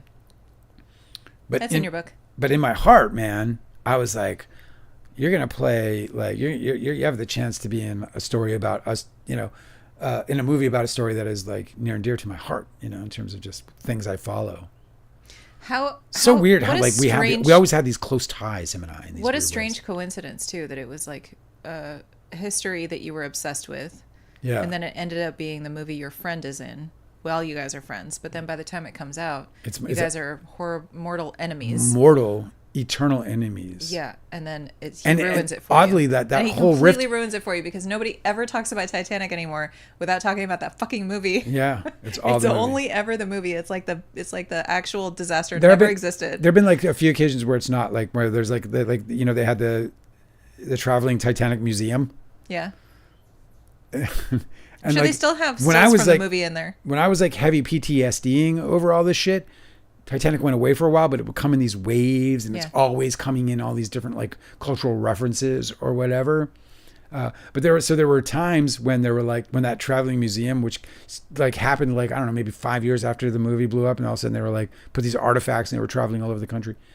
And like, so there were all these like fake outs basically, where there was like Titanic, I'd be like, no, like embrace myself. And then it's like, oh, it's the real Titanic. Oh, yeah. Maybe I'll, what's going on? Yeah. What's up, Tanner? Erica said Leo would have been terrible in American Psycho. He was way too young. Yeah, he was too young. And he also, I think both of those movies, cause like if you guys read the book, you also know that he turned down, what's that one called? With Ed Norton? Primal Fear. Yeah. So I think both of those roles, I think he would have, like, although he would have Primal Fear, I think he would have given us something pretty cool. You've seen it, right? Yeah. Ed Norton is just utterly like staggering. It's terrible to even imagine Leo in that role.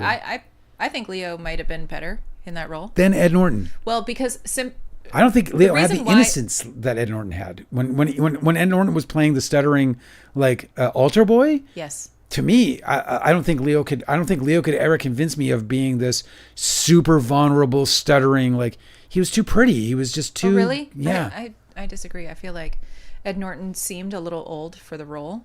And I think that Leo, one of the reasons why I don't think he's really well cast in a lot of the stuff a lot of the roles that he got, why I don't really favor him in movies, is because I feel like he looks really young, super young.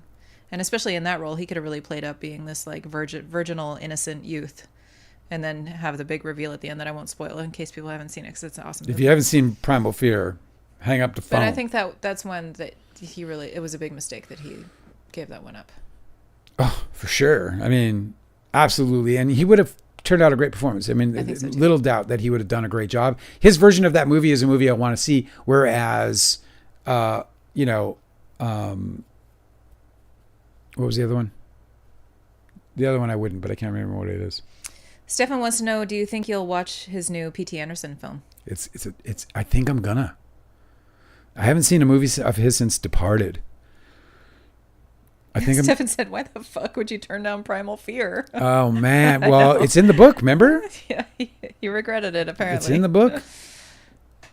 It was a stunner, bro. Like I got to see that movie before all of our friends because Jerry got me into the press screening with RD. Me and RD got into it. So we saw it like, before it was released, whatever, the week before it was released. And we were like, holy life changer. Fuck. like we knew immediately that Ed Norton was going to be a name forever. It's so cool to have that, to be able to have those little moments that you know, by being in Hollywood and having that access, like to be able to like go see a movie and then like, like you're walking out there going, holy fuck world, here it comes. It is a little bit of a bummer too sometimes to know how the sausage is made, Well, I mean, I love that. Like the I fact like making that sausage. I don't know, I was a little bummed when I learned that a lot of times a single agent in a single agency sometimes will set up the casting and all of the talent for one movie. Well, like that they don't never like quite that they don't way, like the stars. Yes. The big roles. I know, but like sometimes it just seems like it would be cool if casting agents were actually just, because I cast a movie once before. You did. One time in my life, and it was really fun trying to pair people up who I thought would be the very best for the role. Based on something imagined and not something required by money, studios, or that was chirping not executives. Based on their affiliation and their representation. It was based on whether I thought that they were right for the artistic vision of the people who are creating the product. The biggest sacrifice that you make as a filmmaker to be in the studio system is casting. It is the biggest sacrifice that you make. You don't get to choose, huh? Not really. Yeah. Like, especially if you're hitting, you got to be a fucking well-established, if you do it if you go up through the ranks of indie, then maybe, right? So if you've established yourself as somebody whose skill at film is something you should rarely question. Those guys, Wes Anderson and obviously P.T. Anderson and all those guys. You know what I mean? David O. Russell, Noah Baumbach, Spielberg, obviously, all these people. But even at that level, but it all depends on the budget. It's all about the budget. That's why Leo getting this money, like getting Titanic, was so huge, because there was no star on Titanic. It was a starless movie. Bill Paxton was the biggest star in the movie. Jenna is very ferociously disagreeing with me on TikTok. No, Leo has chemistry with all. Jack Dawson, I must marry. Jack Dawson is dead. Jenna's asking, what movie did I cast? I cast I ran the casting for the movie that Dale produced called Small Group. Mm-hmm. And it was really fun. I just got to solicit auditions and from a bunch of local Georgia actors, and it was really awesome because they're anywhere that you go where you're trying to talk to actors who don't have big resumes and are trying to get whatever little job you can offer them. There's so much talent, and there's people who will really take really big risks in their auditions, and they'll make really awesome creative choices, and it's just really neat to talk to these people. So I had a really great time. It's a super fun process. It's the biggest sacrifice you make if you want to make studio pictures or if you want to take on big money. And even those upper echelon directors, they end up having to succumb to pressure for box office draw talent as the budget rises. So a lot of times what you'll get from the studio is basically the approval list, which is pick from these actors and then work on availability and interest from there. So the studio might say, for example, you have It Ends With Us, the Colleen Hoover. So they put all the people that they wanted to, that the studio would greenlight and then provide the money. So it's, studio gets what they want. It's like you want the money. That's why independent film is so fucking important, because it's almost like truth in film. It's not to say that studio films can't be beautiful and wonderful. We know they can. It's to say that what independent film brings to the table is like the absolute fucking bare truth and what they what they offer in terms of creative. obviously, you can be so indie. Like there's, I've obviously seen my share of really bad movies with really bad acting. So, you still have to deliver. Oh my God, there's so many bad movies with really great actors too. Well, I keep thinking about Sean Penn's movie, The Pledge. We saw that and I was so pumped to see it. It seemed like right up my alley. The Pledge? The Pledge. Yeah. Oh my God, it was so bad. It was unwatchable. It was so bad. Which is crazy because he directed a great movie. I was like, did he have like a really high fever the entire time he was trying to make this movie? Because there were some really, really weird mistakes. Here's the truth about directing. Here's the truth about directing.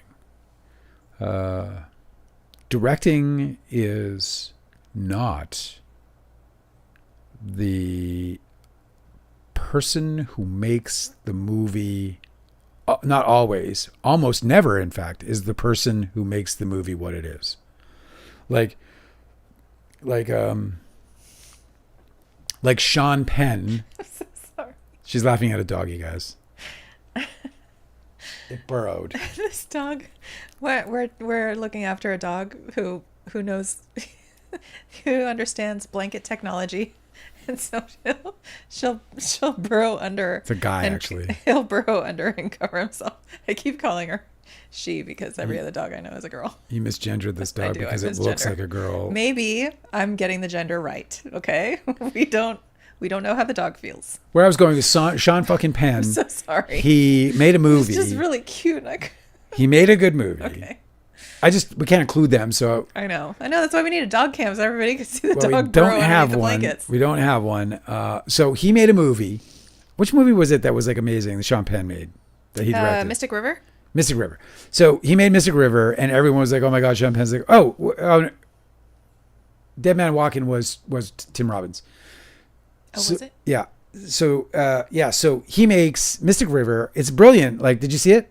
No, I really want to. I loved it. Oh, we'll watch it. I'll watch it again. I loved it. I thought it was a great movie, and very well directed. Did he direct Into the Wild? Yes. So he had basically a resume, and here's what happens. And you can tell that he had early in those two movies he had help. You know what I mean? Oh, you think? Yeah. I think so. I think that, when you see them fall so dramatically away from being good to being awful, it's that they've gained more and more control and that they've asserted more of their own ego into the process. Because the biggest mistake about directing is vanity. The biggest. So they finally achieve that pinnacle where they get to do it all on their own, and then they screw it up. Yeah. Yeah, it's all on their this own. idea a Dale Wheatley movie, like a film by Dale Wheatley is just absolutely absurd. You know what I mean? I don't think so. Oh, I do. I think you'd make it. I understand why they do it for money, and I understand that. Like if you're a director like of note, and you've gotten some fame, then I understand why studios use it to sell tickets in the same way that we use movie stars to sell tickets. A Justin Baldoni film. Right, a film by Justin Baldoni. But if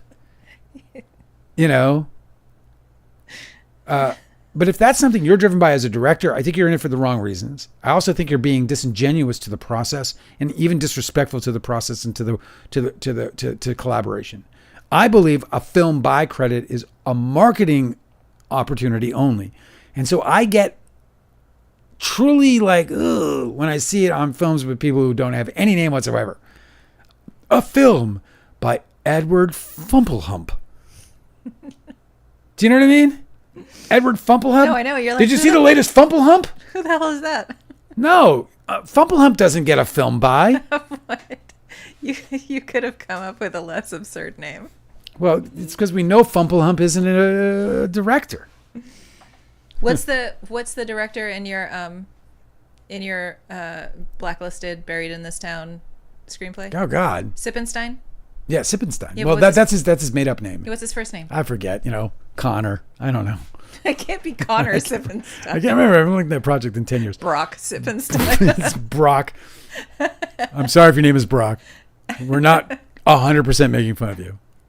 No, it's just really funny to pair like a very Jewish last name with like with something completely not Jewish.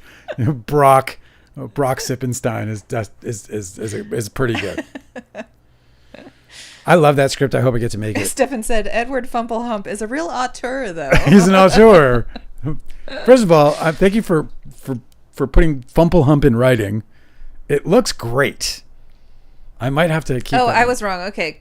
Cosmic Urgency. I'm so sorry, you guys. I've just been talking out of my ass this entire time. The Indian Runner. Mystic River is Clint Eastwood. Oh, that's right. And it was brilliant. Sean Penn made that great one with Vigo. No, he didn't do. We're a mess. I'm you know a what? mess. Hey, listen, we're I know unreliable. I know he directed The Pledge because I was like, why is this movie so bad? Yeah, no, he directed The Pledge. He's not getting away with that one. Was it The Indian Runner? He directed Into the Wild, right? Oh, The Indian Runner. I remember The Indian Runner. I don't know that one. I do. Thank you, Cosmic Urgency. I'm wrong again, like always. Yeah, Cosmic Urgency's own it. I'm just so stupid. I'm just a big stupid dummy. Into the Wild movie. Did you know that Artie's wife produced that movie, or was one of the producers on the movie? And here I have Letterboxd. Director right Sean Penn, here. yeah. Director Sean Penn. Do you know what's funny about that movie is that, I haven't read that book. Did you read the book? People love the book. Which one? Into the Wild. I have not read it. Apparently, it's amazing. And so is all of his other books. So it's a great book, apparently. Okay, so Sean Penn directed Into the Wild, The Pledge, The Indian Runner, The Crossing Guard, Flag Day, The Last Face, Superpower. Indian Runner was good. Whatever. Jeez, I never saw all these. You can stop now. What was the other one? You stop. Okay. What was it called? Summer Love? No, you stop. What was it Why called? don't you stop? Oh, wow. I think I'm getting in shit. I might be getting in trouble. What are you asking? I'm not telling. Hey, you got to put the pod on. That's what you got to do. I'm going to put the pod on. Go do womanly things. You know what's great about this is that we can edit all of my wrongness out and just voice over my mouth behind this thing so that I could just be right about everything all the time. We'll just look it up later. It'll be like an open book test. It'd be just like an open book test. Turn me off. Guys, Angela's going to go put our popcorn pod on because we're going to watch. Hey, what is the who recommended the Pearl? What is that? It's Pearl. Pearl. Maybe It's a trilogy. It's a trilogy. It's movies? Yes. I see. The Indian Runner with Vigo, written and directed by Sean Penn, and I loved it too. So Cosmic Urgency is talking about The Indian Runner by Sean Penn, which I did love. I was talking about The Crossing Guard. I think didn't he direct the one that was about his daughter being murdered? I thought he did. Come on, Sean. Tell me what's up. Sean Penn kind of irks me. Apparently he's brilliant in Leo's new movie. Have you guys heard this? Apparently Sean Penn is fucking brilliant. And he is a brilliant actor. He's one of the best. Does anyone here know the film, Sean Penn's film, Bad Boys? It's it was a movie that changed me as a kid. If you haven't seen it, see if you can find it. Maybe I'll look for it for you right now. Bad Boys. What you gonna do? It's not that. It's not the one with Martin Lawrence or whatever his name is. See, that sucks. It's like an 80s movie.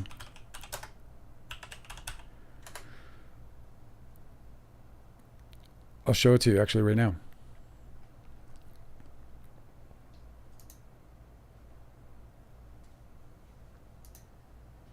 Let me see if I can show that to you.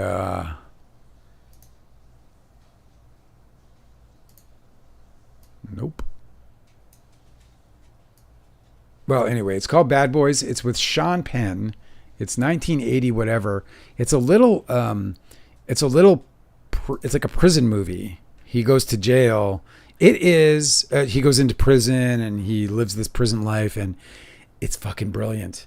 Sean Penn, Bad Boys. If you can get your hands on it. Let me see if I can tell you what more about it. It was Sean Penn, all 1983. Oh fuck, that's that long ago, man. When? Sean Penn, Bad Boys. Have you ever seen it? It's just brilliant. Man, we should like watch movies together, all of us, somehow. Like have a little movie club or something. Because you guys are getting me to watch shit that I haven't watched yet. For example, I think it was Guilty Angel that got me into Squid Games. Was that who got us into it? Yes. Guilty Angel got us into Squid Games. And why is he going? But we're going to start season 2. Maybe we'll do that tonight.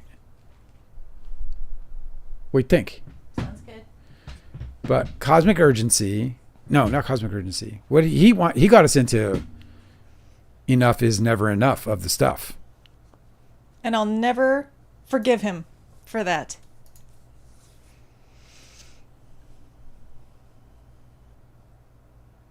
See what the... Oh, Tanner said he thinks he watched the Pearl movies in the wrong order. That would bum me out. That would bum me out. So we watched season 1 of the Squid Game, and what I don't understand is what the fuck he's doing going back. He won't spend the money, but he'll go back and kill more people? I guess you're going to find out, Dale. I would need answers. Sean Penn. Did you see Milk? I didn't. Me neither. Yeah, he's got 16 credits as a director. It's crazy. Oh. Sorry. So what's going on? What I miss? We're talking about we're still on kind of Sean Penn thing. I want to look up this directing real quick. It's not working. Why is IMDb such a pain in the ass now? What? Hey, can we not do Oh, that? I see it. I gotta go like this.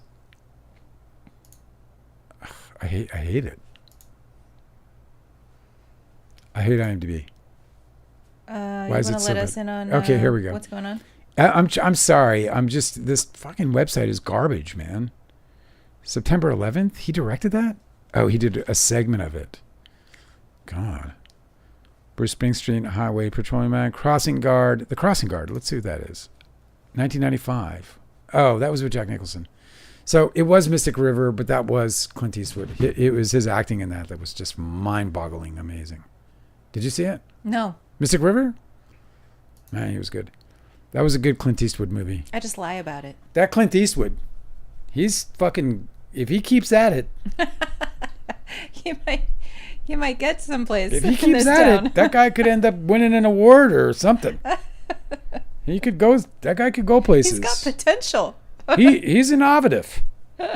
That Clint Eastwood guy. Tanner said, I need the last season to come out of Squid Games so I can see if they're really doing a USA game. There's only going to be 3? The final season is coming out at the end of this month. What? Yep. Wow. Thank you for getting me into it. That's so great. I know. I feel so hip. Hey man, I know what's up. You guys watching Squid Games? Because I'm gonna. Erica says, men will literally play games to the death rather than go to therapy. It's so funny because like I wish I could go to therapy. I just can't afford it. I'd like my therapist would have to get a therapist. You know what I'm saying? Well, they probably already do, but you know what I'm saying.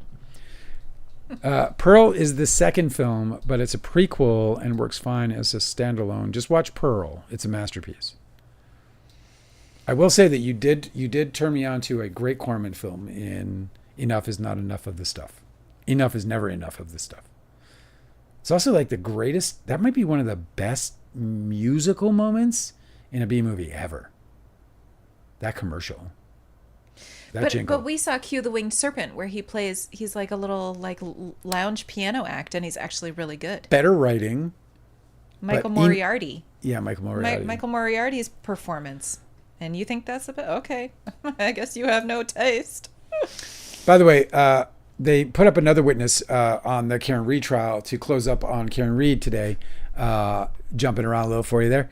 But this witness is the second witness coming from ARCA, which is the accident reconstruction firm. They have He's the biomechanist. He's the biomechanist. He's the biomechanist for ARCA. He is, and he's also like the head guy. He's the big guy. He's the big mahuff. So we had Crash Daddy, right? Yeah. I wonder what they're going to nickname this. So here's what's weird about this whole ARCA thing. ARCA got hired by somebody mysterious. Like we don't know who it is. The FBI. It was? Yes. And they're just not allowed to tell the jury. Yes. So the FBI, this is great. I didn't know this. So the FBI engaged ARCA, and Yes, then ARCA the offered- defense got involved. ARCA, which is like the the gold standard of professional like accident reconstruction. Yeah. So they were obtained by the FBI, but they had offered their services to the Commonwealth first, and the Commonwealth was like, we're good. We're good. Because they're gonna get because they weren't gonna like the answers. We're gonna frame this girl over here instead, so we're They worried you're gonna mess that up. fucking knew that ARCA was gonna deliver the truth. Yes. They knew it. They're the standard, the gold damn standard. So this guy is dealing with the injury side. Yes. So the first guy, Dr. Wolf, So great. now this guy's name is Dr. Rector. Oh, that's not right.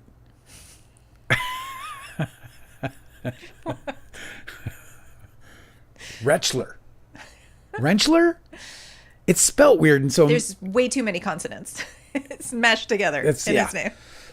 Rentschler. Maybe. I don't know. Rentschler. We should know. We gotta. I feel like doing this. You're like, hey, we if you're should gonna do come- lives, can you get we the should fucking names right? Maybe like have just like a post-it note at Slackers. least. If not like, you know, an This actual fucking document. guy- Can you stop? He's gonna do the injuries. There were three engineers, Dr. Wolf, this fella, and another guy. I think the last name is Erickson or something like that. And these three dudes, but the third dude, the Erickson guy, I guess he's the low dude on the totem pole. He's not being called. So only these two witnesses are being called, which is super expensive, by the way. It's like 100 G's to get those two people on a stand. And this guy is testifying to whether or not the damage, what the damage would have been to the arm Yep. if, in order to create the damage to the car present on the car. So that's his whole job. This has been my thing from the beginning. Yeah. The defendant's car that they say is responsible for this victim's death does not match the victim.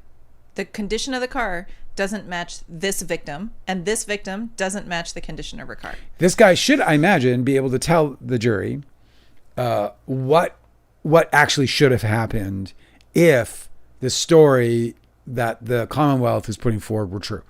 He's going to be, and by that what I mean is he actually has statistical like data, real data about force, mass, and you know what the expectations would be. For example, he talked about how much force by pounds of pressure would have to strike this area of the skull to create the fractures present on O'Keefe's.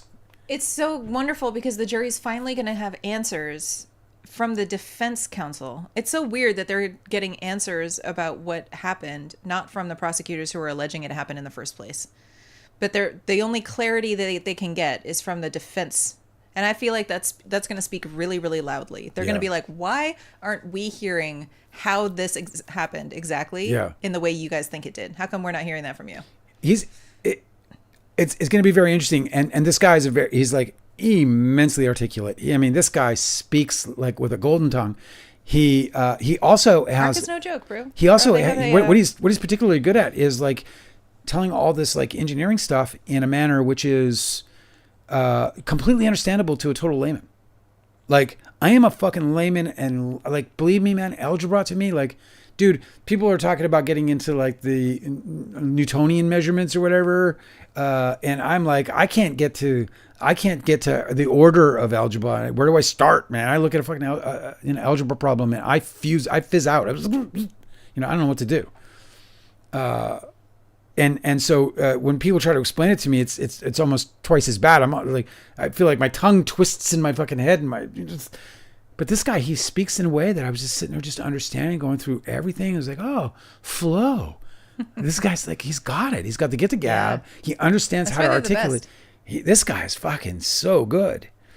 So he's and he's already helped the defense in a very. He's only testified for a few moments so far, and he's already helped immensely because the one thing that he set straight is that Brennan, who I believe to be a scumbag, like this guy's he plays dirty. Who's Brennan?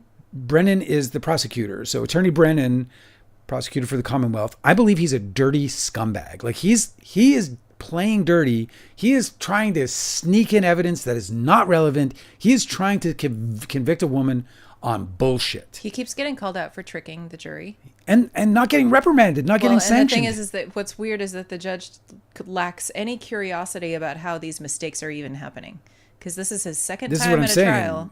He should know exactly what he's talking about. And so when he's saying the wrong thing, it can't just be an accident, you know? Is that prosecutorial misconduct?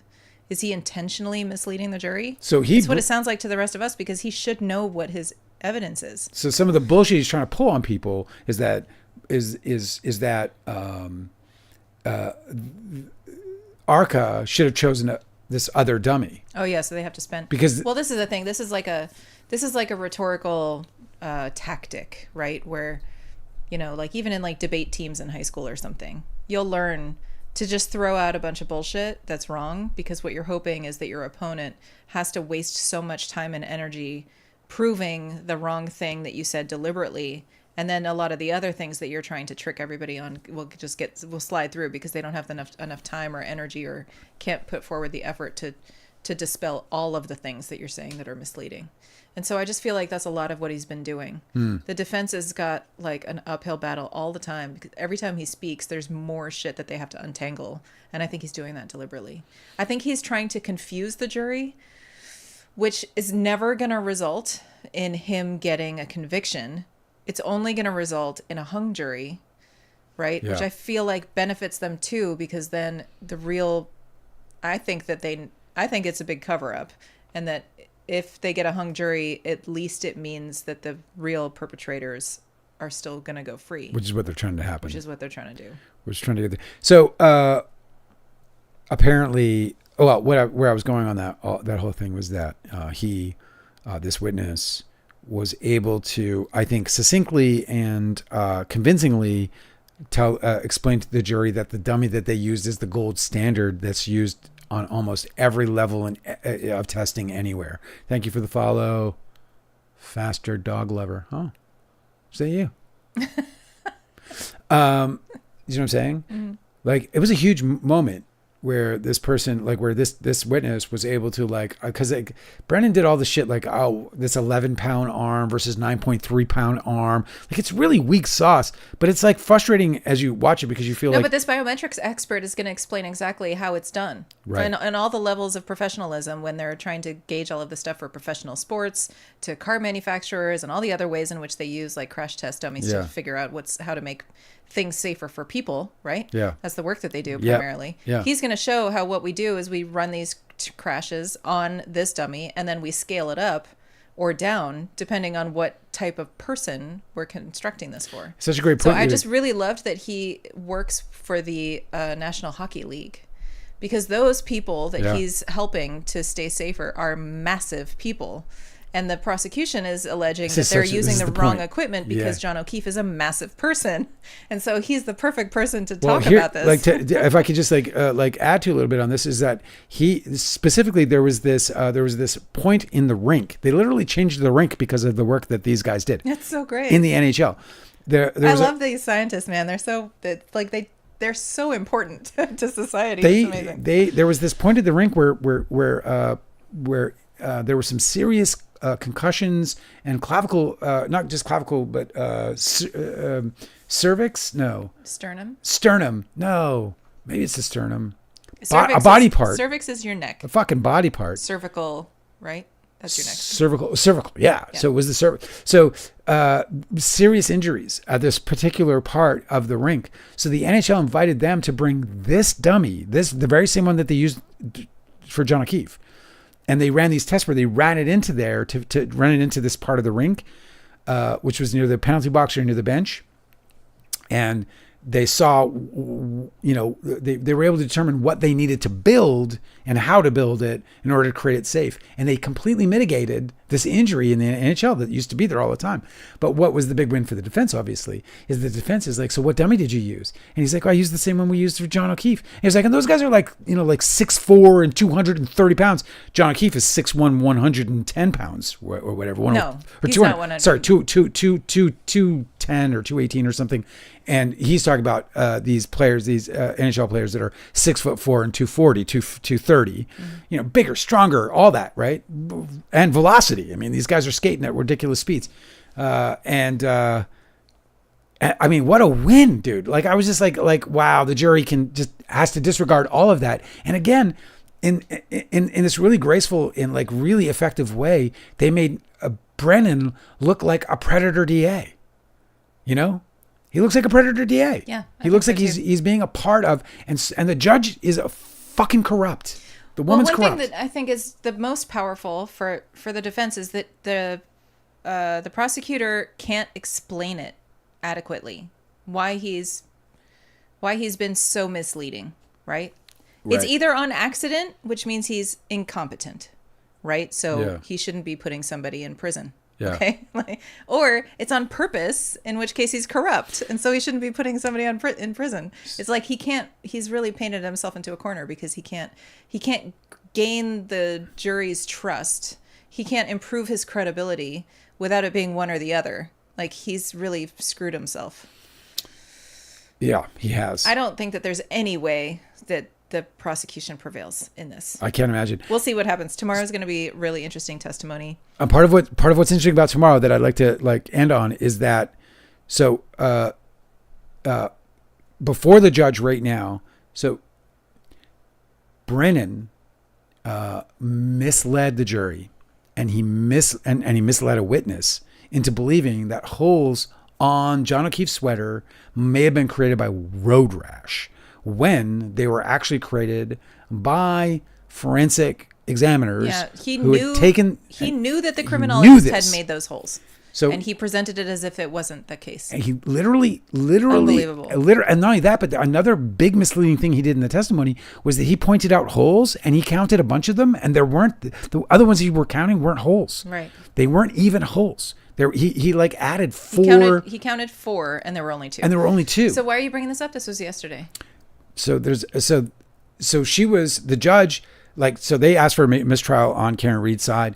The judge denied the mistrial, but said that she would sternly, basically reprimand the DA for bringing it, or the Commonwealth for bringing it up, and also instruct the jury sternly again. Like, she was like, I want to make sure that they really get the effect and forcible. She was like talking like they'll understand this is going to be forcible. Well, when she actually went to deliver this instruction to the jury, it was like nothing happened. She's like, by the way, jury, really you guys saw a sweater where there was misinformation, and you should disregard this evidence, and that's it. But this is what I'm saying. Every single time that they screw up like this, it's to the defense's benefit, because as a result of that fight, right, that argument, that mistake by Brennan, or maybe it was an intentional misleading, right, where he was trying to trick the jury, the result is that the defense gets to put in more evidence. So now the jury, for the first time, is going to see photographs from the forensic examiners of the back of John O'Keefe's sweater, and it's not just relevant that there's holes there. There's blood evidence. There's all kinds of stuff. There's so much blood on the back of John O'Keefe's Yes, that sweater, the Commonwealth wanted, and that is not present at the crime scene or any of the crime photos. And so it looks very much like his body was moved. And so it does. There's streaking all the way down to the. But that's not where I'm going. That was evidence that was not going to be shown to the jury before Brennan screwed up. And so what I'm saying is the defense keeps winning. They keep winning in all these little small ways, and it's going to be a death of 1,000 cuts for the prosecution for sure. So there's a motion. I'm sorry. I'm just to finish off where I was going. There was that there's a motion that's before the court right now because she did not do what she said she was going to do. Yeah. So the defense wrote a motion back to the judge saying, you didn't fucking do what you said you were going to do. Right. This court is this jury is still misled. This has not been remedied. And if you're not going to do it, then we want a fucking mistrial. And she today, when she acknowledged that she was like, I can't, not right now. I won't. I'll talk to you about it tomorrow. She's exacerbated by it. It just bothers me. Like, this judge is doing really, really, really inexplicable shit. Like, this is serious shit, because not only did Brennan hold up this sweater and insinuate that there were holes created by the alleged accident. Not only did that, he did that after in cross of Dr. Wolf. He presented a single zoomed in photograph where a sleeve from the crash test dummies had holes and tears in it as a result of road rash. Right. So he meant to mislead the jury there. Obviously, Jackson was able to get up and recover pretty well because he was able to be like, yeah, what else happened? And of course there was, the face was wrecked and the fucking body was wrecked and all this other stuff, right? Anyway, the motion comes in tomorrow, and we're going to see what happens. We're going to see what happens, and I think it's going to be kind of an explosive thing. So I think regardless, the jury's going to get the same instruction, whether it's forceful or not. They're still going to be instructed that, like, hey, the prosecutor kind of lied a little, and that's just not going to look good. And that's another win for the defense, I think. Real quick, Pearl is the second film. It's a masterpiece. Watch it. Yes. Saw season 1. Really loved it. I don't know what he's talking about. Squid Games is what we were talking about. It was great. We're going to watch season 2. Did you see what Tanner wrote? Tanner had a tornado. I had a small tornado today, 15 minutes from, but I'm safe. But one house got their roof torn off. It's scary because where I am, we don't get them because of the mountains. Yeah, they say and then North Carolina, Asheville. Say that Tornado Alley is moving east because of climate change. I'm moving west. Huh? Guess I'm moving west. Tanner, I'm sorry you guys went through that. I'm glad you're okay. Glad you're with us tonight. What's really freaky is that a lot of these communities aren't outfitted with tornado alarms. I mean, I think most communities have that standard, but I don't know how well they're like rehearsed and serviced and manned and, Yes. Did you see recently that there was like this huge, this big tornado? There was like last month or something. There was a ton of tornadoes. Huh. And there was one town where they're actually going to prosecute the city worker who was in charge of the. Oh, because they didn't get the horns off. Yeah. So what happened was they got the notification to turn the horns on. There's a tornado coming. Yeah. So instead of turning the horns on, they just evacuated. They just fucking split. They jump. Didn't go down with the ship. Wow. They didn't even turn on the alarms for everybody. So everybody just got surprised by a tornado. Can you imagine not having any? I mean, my God. This is why people don't trust government, and then you get all this shit. What state was this? Oh, I don't know. Like Oklahoma, I'm sure. Right. Yeah. Because they're just in this perpetual state of just like electing the most incompetent human beings because it's how it is. Instead of just actually, picking candidates that are competent. Well, that's politics, and we're not going to get into it. Erica says, but also they used the same size dummy as Aperture, and they were testing Aperture's work. Oh, yeah, that's true, Erica. That's right. Hilariously. I know, he keeps doing that. They brought up that Brennan did a test. His expert did a test for this trial. I know. Using the same fucking dummy. The prosecutor keeps accidentally impeaching his own witnesses through his questioning, trying to. It's a laughable trial, but I think here's the thing about it. Before we go, it's not only a laughable trial, but I really think that there should be investigations here. Yeah. This judge is absolutely sus, man. What the fuck is going on? I know, it's weird. The way in which she handles, there is this prosecutor is getting away with so many things. This expert witness that she disqualified as a dog bite expert is ridiculous. This woman's credentials are unprecedented. There's only one other witness that they could have possibly better. And the other thing is that really pissed me off about it is that Brennan presented it as the defense saying that they presented the one and only person that could be considered a dog expert in Russell. That is how I believed that he really sold it to the judge, because there was that speak, because Russell was up there. She was basically touting her own horn. It kind of came back to bite them, because Russell was saying, well, there's basically nobody who can do what I do. And kind of nipped the wings, clipped the wings a bit.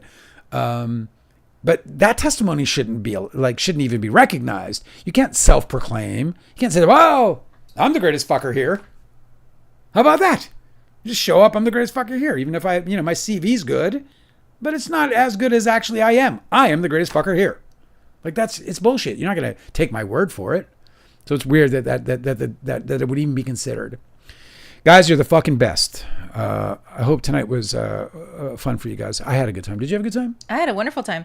I want all of you guys to watch the Sly Lives documentary on Sly Hulu. Lives. Watch it. It's worth it. He is a great musician, He's guys. such a wonderful person And a great man. It's one of those musical artists where you're just like, how awesome is it that we got to exist on the planet at the same time that this person it almost makes me cry. Like it does. Like Yeah. I get emotional when that happens. Like I felt that way really about Leonard Cohen. One of the icons of American music. Like I got to share the earth with some of the greats, and it doesn't matter that we don't come directly in contact with them. If you guys listen to just like one or two records of his, I really recommend his like early 1970s stuff. There's a Riot Going On is a really, really famous record. But one of my personal favorites is his record titled Small Talk, which I think is criminally underrated. Oh, it's just a great record from top to bottom. And also, just anything around that era. But watch the documentary, because the documentary is. I feel like he really like grew into his own and really blossomed, and everything was just really awesome. Yeah, if you watch the documentary, I think the documentary kind of like takes you, gives you some depth or gives you some perspective of the depth to his music and talent. He's just one of the greats of all time. All the tributes are just going to cover his hits, which everybody's heard. This is a great point. But they're very different, and I feel like there's so much depth and artistry in the deeper cuts. So I just really recommend going through his records. I don't know.